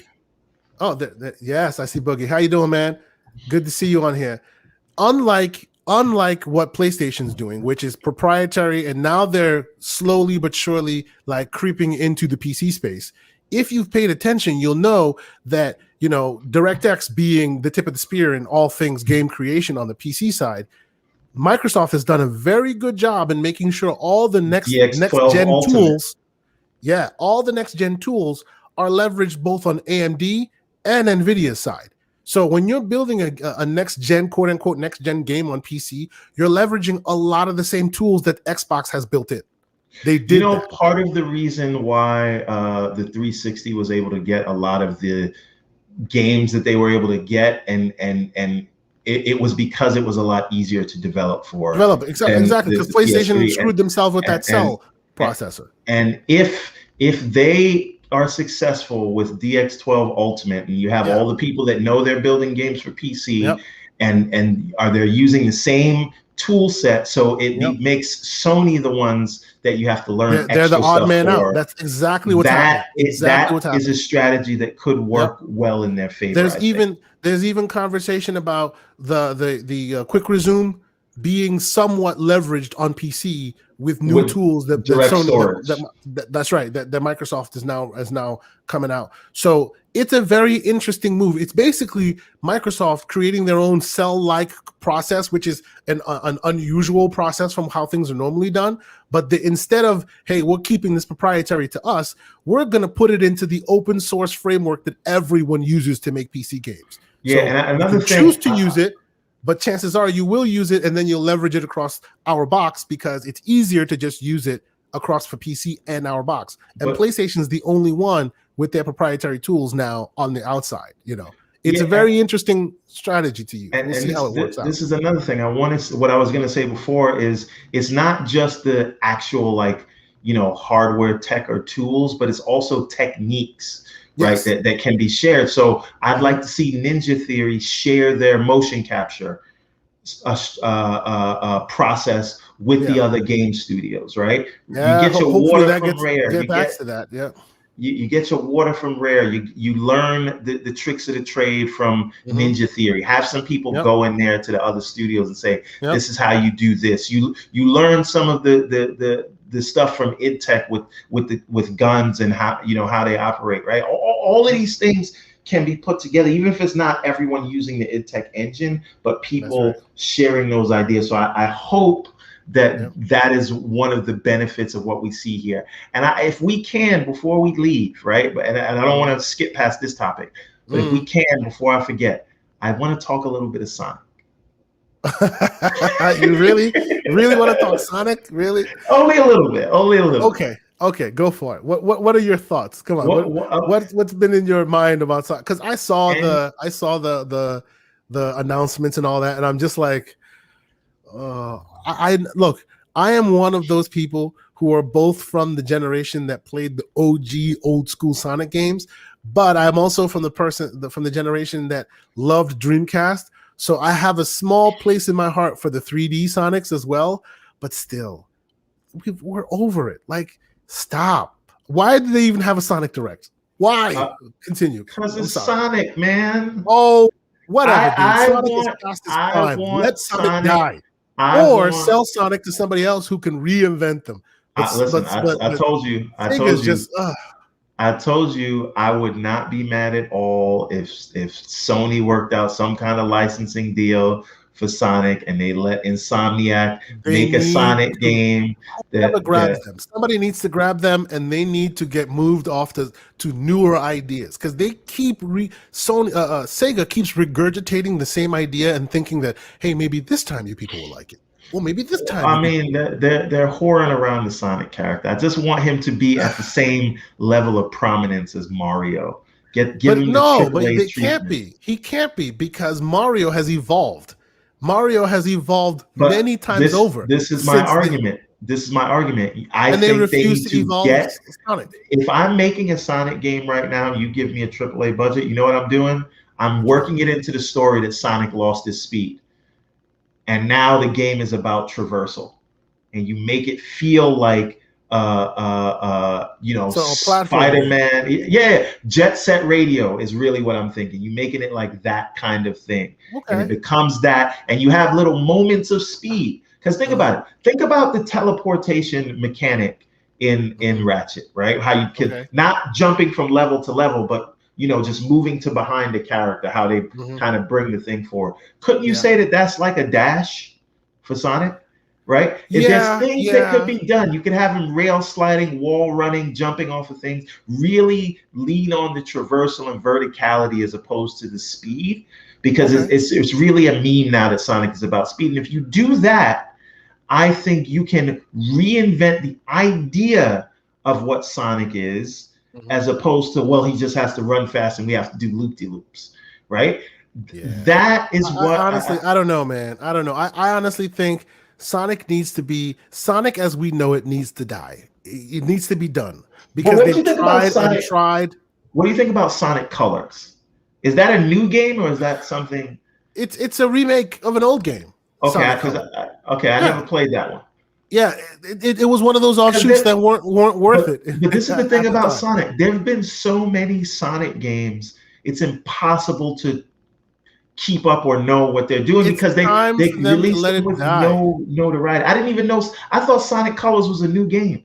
No, it's an old I mean, what they're doing now may be new, but the idea is not new. But that's That's different a from what known they commodity. the teaser they showed in the end for 2022, I right? don't know. I don't know, but I know that Sonic Colors is a known commodity. Sonic Yeah, Colors is a known commodity. They may be trying to put a spin on it, maybe trying to come up with a new iteration of that known commodity, but it's time to let it go. Even Nintendo, who are so tried and true, holding on to their old IPs, even they have evolved their IP.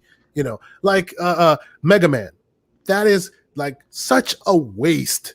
Mega Man should have evolved with gaming. We should have an adult themed, you real don't need an serious adult Mega Man theme. game. You No, don't no, I need an mean, adult theme as serious Mega games have Man. evolved, they could have evolved the Mega Man formula.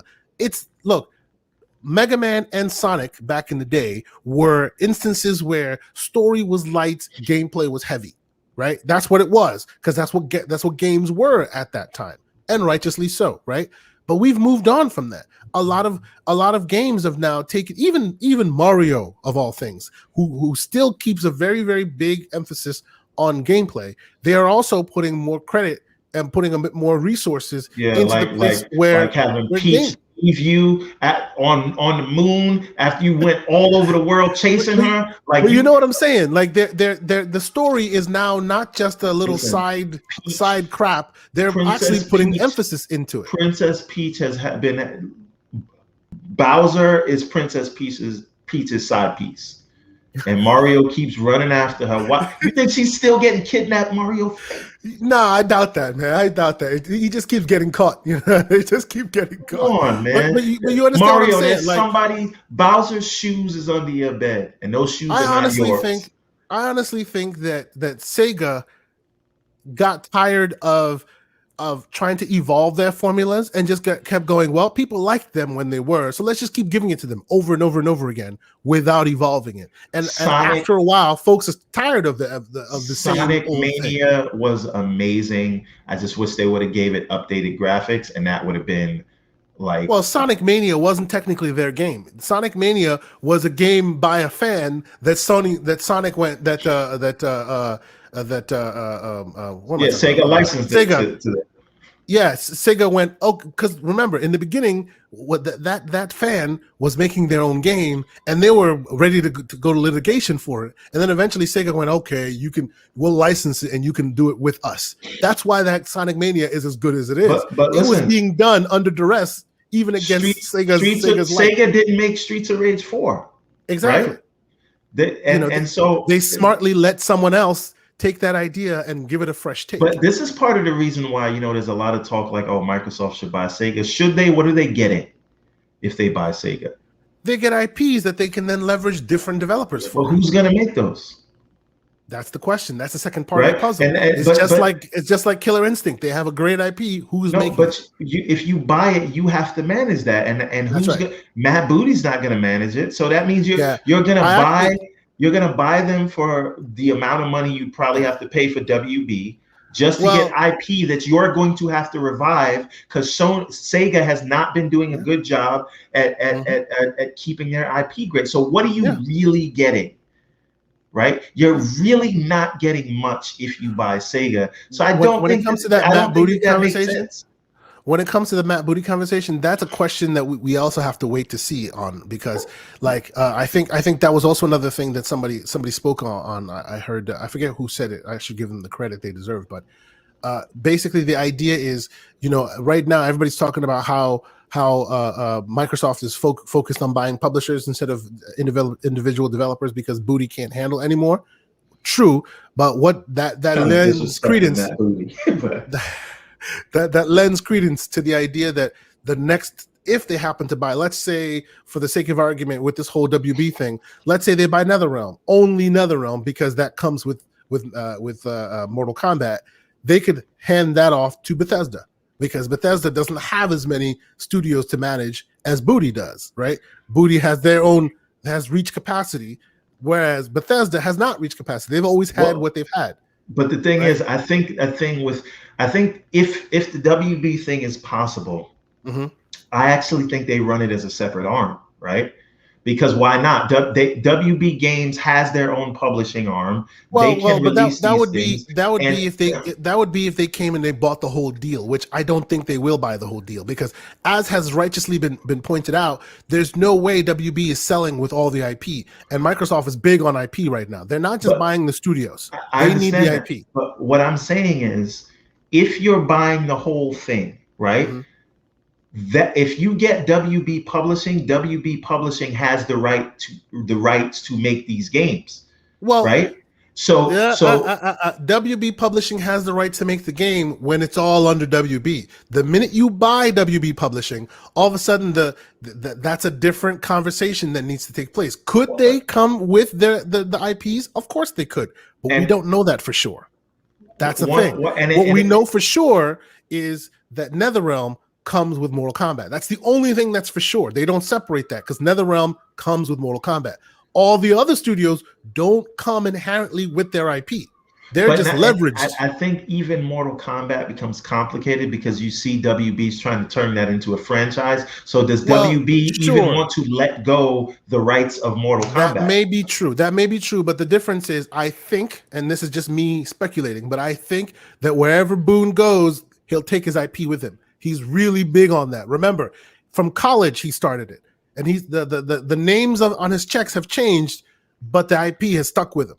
The And names of the check Midway, has changed. right? Midway went to NetherRealm. The names change, but the IP stuck with Boone. Wherever the IP goes, so does he. So I don't think, and obviously money talks, obviously, but I think in the game space, Ed Boone is so respected. He's has at a certain level that if they were ready to ready to sell NetherRealm, let's say in the hypothetical universe where they sell NetherRealm to Microsoft, he would take Mortal. There would have to be obviously Unless it's contractual already agreements. There would have to be contractual conversations there. But I don't think Boone leaves without his IP because that's his baby. It always no, has no, been. no, He's no, been no. working on it his whole professional life. I completely understand that, but it's not Yeah, really up to him, right? It's like sure, if it is up to but what those it's not. contracts say. But it's But also not up to God Howard about Bethesda either. But you always take God Howard's saying about it because he's at that level. no, no, Yes, money talks, but still his opinion that's also matters in there. that's not what I'm saying. I'm saying Mm-hmm. if the deal that they have, the rights are in such a way where, because listen, it could be totally this, right? Mm-hmm. Hey, if you do a movie, we have the exclusive rights to distribute it as Yep. WB, Yep. right? If you Yep. do if you do a game, that's up to you Mm-hmm. what you want to do with it. What you You do have with the it? That's game right. rights, we Yep. have the movie rights, That's right. Yeah. And that's how it could be, and that could be fine. but then the question is, okay, cool, you have the movie rights, or even if we own it, you still have the distribution rights, so we can't do anything like the Hulk, Mm-hmm. right? Mm-hmm. But where you're going to have the contention is, cool, we have games, you have movies, who has merchandising? And that's where the fight happens, and that's where you kill the deal.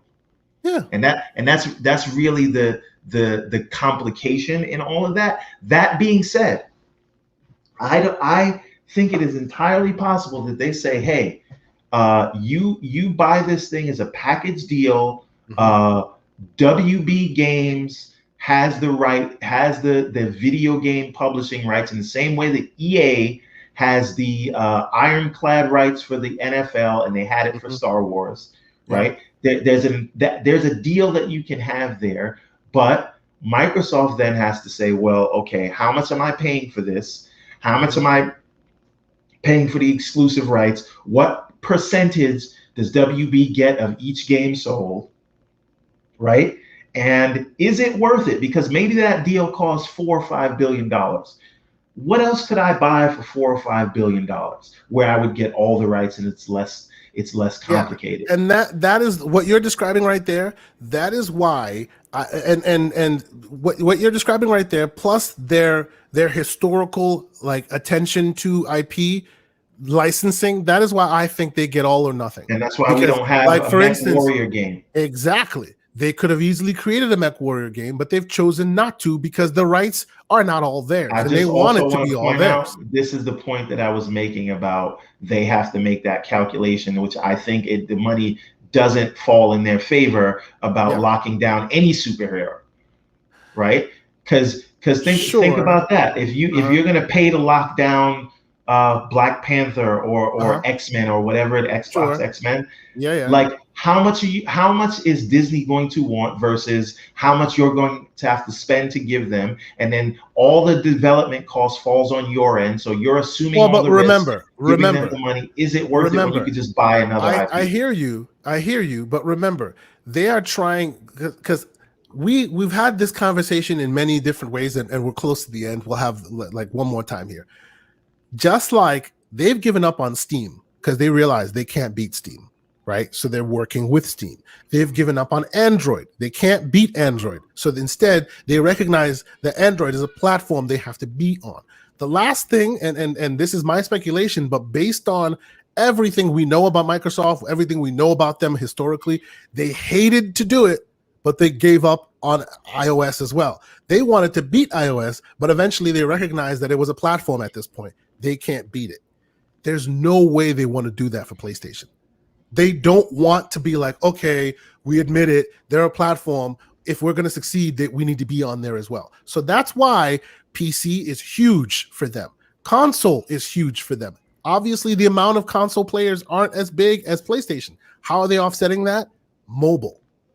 Between PC and mobile, that engulfs way more users. They recently entered India. The numbers there are astronomical. Korea, their numbers of people who only use xCloud, monstrous in comparison to PlayStation users and in comparison to console users in general. And by that, they're hoping that that pie will dwarf the PlayStation pie. How do you How get them to play on there instead of on yours? You take the conscious risk of locking down a well-known franchise that you can say, hey, you want to play this thing? You come to my Yeah, but yard to why play. why does that have to be a superhero? Because that's, come on, why does it have to be a superhero? Because Doesn't have to be every a single superhero. It's an every IP single play. Yes, media it right doesn't have to now, be a superhero. Netflix are making their own superheroes. Everyone is making their own superheroes. Amazon Prime is making their own superheroes. All I'm saying Superheroes are is, everywhere. all I'm saying is, you know what If used to you be want everywhere? what? Zombies. Yeah, and what happened? They made their own zombie game. They did. Dead Yeah, Rising was no, their no, own for a long time, yeah, but they're and then not it doing it lost its now luster. because, yeah, and maybe superheroes will lose their luster, but then they'll already be invested. I don't know. I'm just Okay, you know saying what? what You it know would what? cost may Mark not my be worth it. words. Mark my Okay, words. Words marked. I'm not saying they won't, they will or they won't. I'm saying I would not be surprised. I would not be surprised if they lock down one. It doesn't have to specifically I be a need it. superhero, Okay, but listen. one, it has to be No, a no. character that can be found everywhere else, but they're choosing to lock them down to PlayStation, to I'm Xbox. specifically talking about superheroes. Now, if Fine. you want to Marvel or continue this bet, DC. cool. It Now, doesn't matter. Yeah. doesn't matter. Yeah. Now, all that being said, Mhm. I want to bet you, and I just need a Okay. time frame though for when. Yeah, How that's the long do you problem. think The before time we? frame is difficult. Just give me a time frame. I'll let you pick the time frame. All right. Okay. So between now and the next E3, Okay. That's a year. Cool. There will be some conversation of superhero that will be only on Xbox platforms. Okay, cool. Now, this is the bet right here, right? And I Yeah. want you to mark this down for posterity. If they do not lock down a superhero, because I do not think they will, I don't think it's worth it for them. Okay. If they do not lock down a superhero by next E3, this is a superhero exclusive game. Superhero exclusive game, yes. Right? If they do, I will buy you that game. Right? If they don't? If they don't, you will buy me a game. Sure. That's a bet. Let's do it. Next 3. Let's do it. So it's the game of my choosing versus whatever the superhero game is that they release. That's right. Sure, I'll give you that. And they have between now and the next E3. Yes. And it's not to release, but just to announce. Just announce it. Just the world knows, oh, okay, this Black Panther or Captain America or even maybe Batman or whatever. Maybe they do the WB deal. Maybe they do the WB deal, and all of a sudden they will do that, I suspect. Okay, that's a good bet. We'll come back to that one. I will even buy you the deluxe edition. Because I'm so confident that they won't. Okay, understood. All right, so on the flip, next week we're gonna have a big deep dive about E3, what we think will happen, what we think won't happen, what should be there. Last thing I want to say. Yeah. In preparation for next week or in advance of next week, I am super excited about E3. I don't feel like we're waiting until next year. I'm not tempering expectations. You know why? Because that show lives and dies on Halo and Starfield. And if those show well, it will be one of the greatest Xbox E3s ever in history. We will get gameplay and dates for the Ascent and Tunic and 12 minutes and Crossfire X and Exomecha, and then we will get deep dives on Halo, and we will get a Starfield announcement that will I'll go even further. I think we'll see some new IPs too. Maybe, and then we'll get new IPs and third-party surprise ideas. To me, that sounds like a stellar show. So it is not tempering expectations. It's not playing it safe. I think we are in for a treat. Hold on to your butts. I said it. It is going to be great. I will preface his statement by saying he is already counteracting that narrative that's already started building in the community, and I completely disagree with that narrative as well.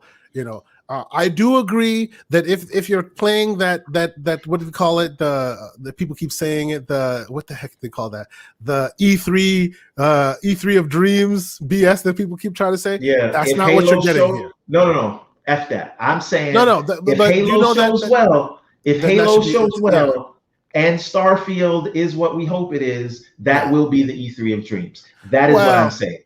I don't agree with you. That's the hill I'm standing. It's okay. It's okay that, look, I don't care that they show all their wares like on one day because yes, that's the old model. They've already moved on from that model already in many cases. I think that the E3 coming up will be super exciting, but if you're following those old metrics that you used to follow, that we all used to follow back in those days, you might be disappointed because they're not going to come out and show you the games they're showing in the next 5 years. That's not happening. They're going to show you the games that are almost ready to go in the next 18 months or so. And that will be good because we live in the world of Game Pass where there's always something new. They don't need to show you what's happening in the next 18 months. You'll get that at another show. This is not PlayStation where they need to keep feeding you so that you keep giving them $70 more. It's not the same equation. So I don't think that they will come out and show you their hey, this is what we're going to show you for the next PlayStation, the next Xbox 5-6 years down the line. No, they're showing you games coming out in 18 months. And that's great. Sounds like you're tempering expectations. No, I'm not. I'm not tempering expectations. Given only what we know, I think we are in for an E3 of dreams. No, look, Halo. You have to understand what I'm saying. I'm not tempering expectations. And Starfield. If this is a world where I have my piece of plastic and now I play game for game, then yeah, this might be a problem. Yes. Oh. Why? Because in a world where I pay my game for game, I want to see the latest and greatest, the best. I want to see it all. Show it to me. I want to see it. Okay. Otherwise, it makes my $70, it makes my piece of plastic not worth what I thought it was. That's the PlayStation model. And that's why PlayStation comes out and shows you insane bangers that are not even ready for the next 3 to 5 years because they're trying to keep you entertained and appeased for buying your piece of plastic. Right. I am saying, being that the model has changed, I don't see that as a problem anymore. Show me what's available to be played immediately, because that's more important to me than anything else. Show me what's available to be played next month, next year. I don't need to see what's coming up next 3-5 years because I'm subscribed anyway. I'm in the bag. You got me. If you needed to get me, if you needed me to say, I might pay for this one. Am I going to pay for that one? Yeah, then I want to see it. But I've already paid for all of them. They're all mine now anyway. So show me whatever you got when you got it. It's all good. That's how I'm seeing it right now. Halo, and that's not me tempering expectations. Halo, Starfield, Forza. That's all I got to say to you. And they will all be there in addition to others. You cannot tell me that there will be a better Xbox show in recent history than that. And that is what I would argue, knock your socks off type shit. Sure, it's just because we know about those things why we're not like surprised. But think about that. But see, that's exactly my point. This show is not about the future. It's about the show. Right? It's exactly like when people are like having a debate for who's going to become president. It's about the debate, not about whether they'll do a good job or not. How do they debate? How do they show? Fuck the show. It's about ultimately how they debate. This show is about the show. We're also going to get surprises. So like I expect surprises. Yes. This is going to be amazing. Just based off what we know before the surprises. So, all right, before we go real quick, next week, what you playing? I'm trying to finish God of War and get further into Horizon. Don't be quick at God of War. Take your time. Take your time with God of War because that game is something else. Don't be quick.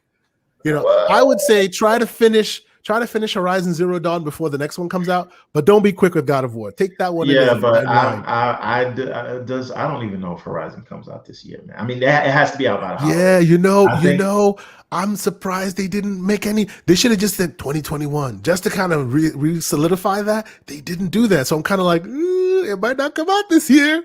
You have a point. We'll talk about that one later. Yes, we didn't mention it, but that might still be. And last thing I'll say. You put Horizon against Halo, Halo wins. But anyway. I agree. Because Halo's at a different level of mind share. Halo's whether it's good or a bad game, it's at that highest level that people just want to see it. So even just to see it, it's at a higher level. All of those people hating on Halo and talking about Craig, as soon as they hear that, all of a sudden the feels. Yeah, all of that. They will be playing right next to us, so they can stop it. Halo is Halo all the time. But anyway, thank you, Big Bad Mo. Appreciate you, man. Next week we'll have an E3 show the day before it. He's on here. We appreciate you joining and hearing our foolishness. We'll probably be absolutely wrong, but it's fun to be wrong. Saturday we're gonna come and blow it out the frame, tell you everything you're gonna see. And then we'll be completely wrong by Sunday, but that's neither here nor there, So I'm gonna continue playing. I'm still playing Mass Effect.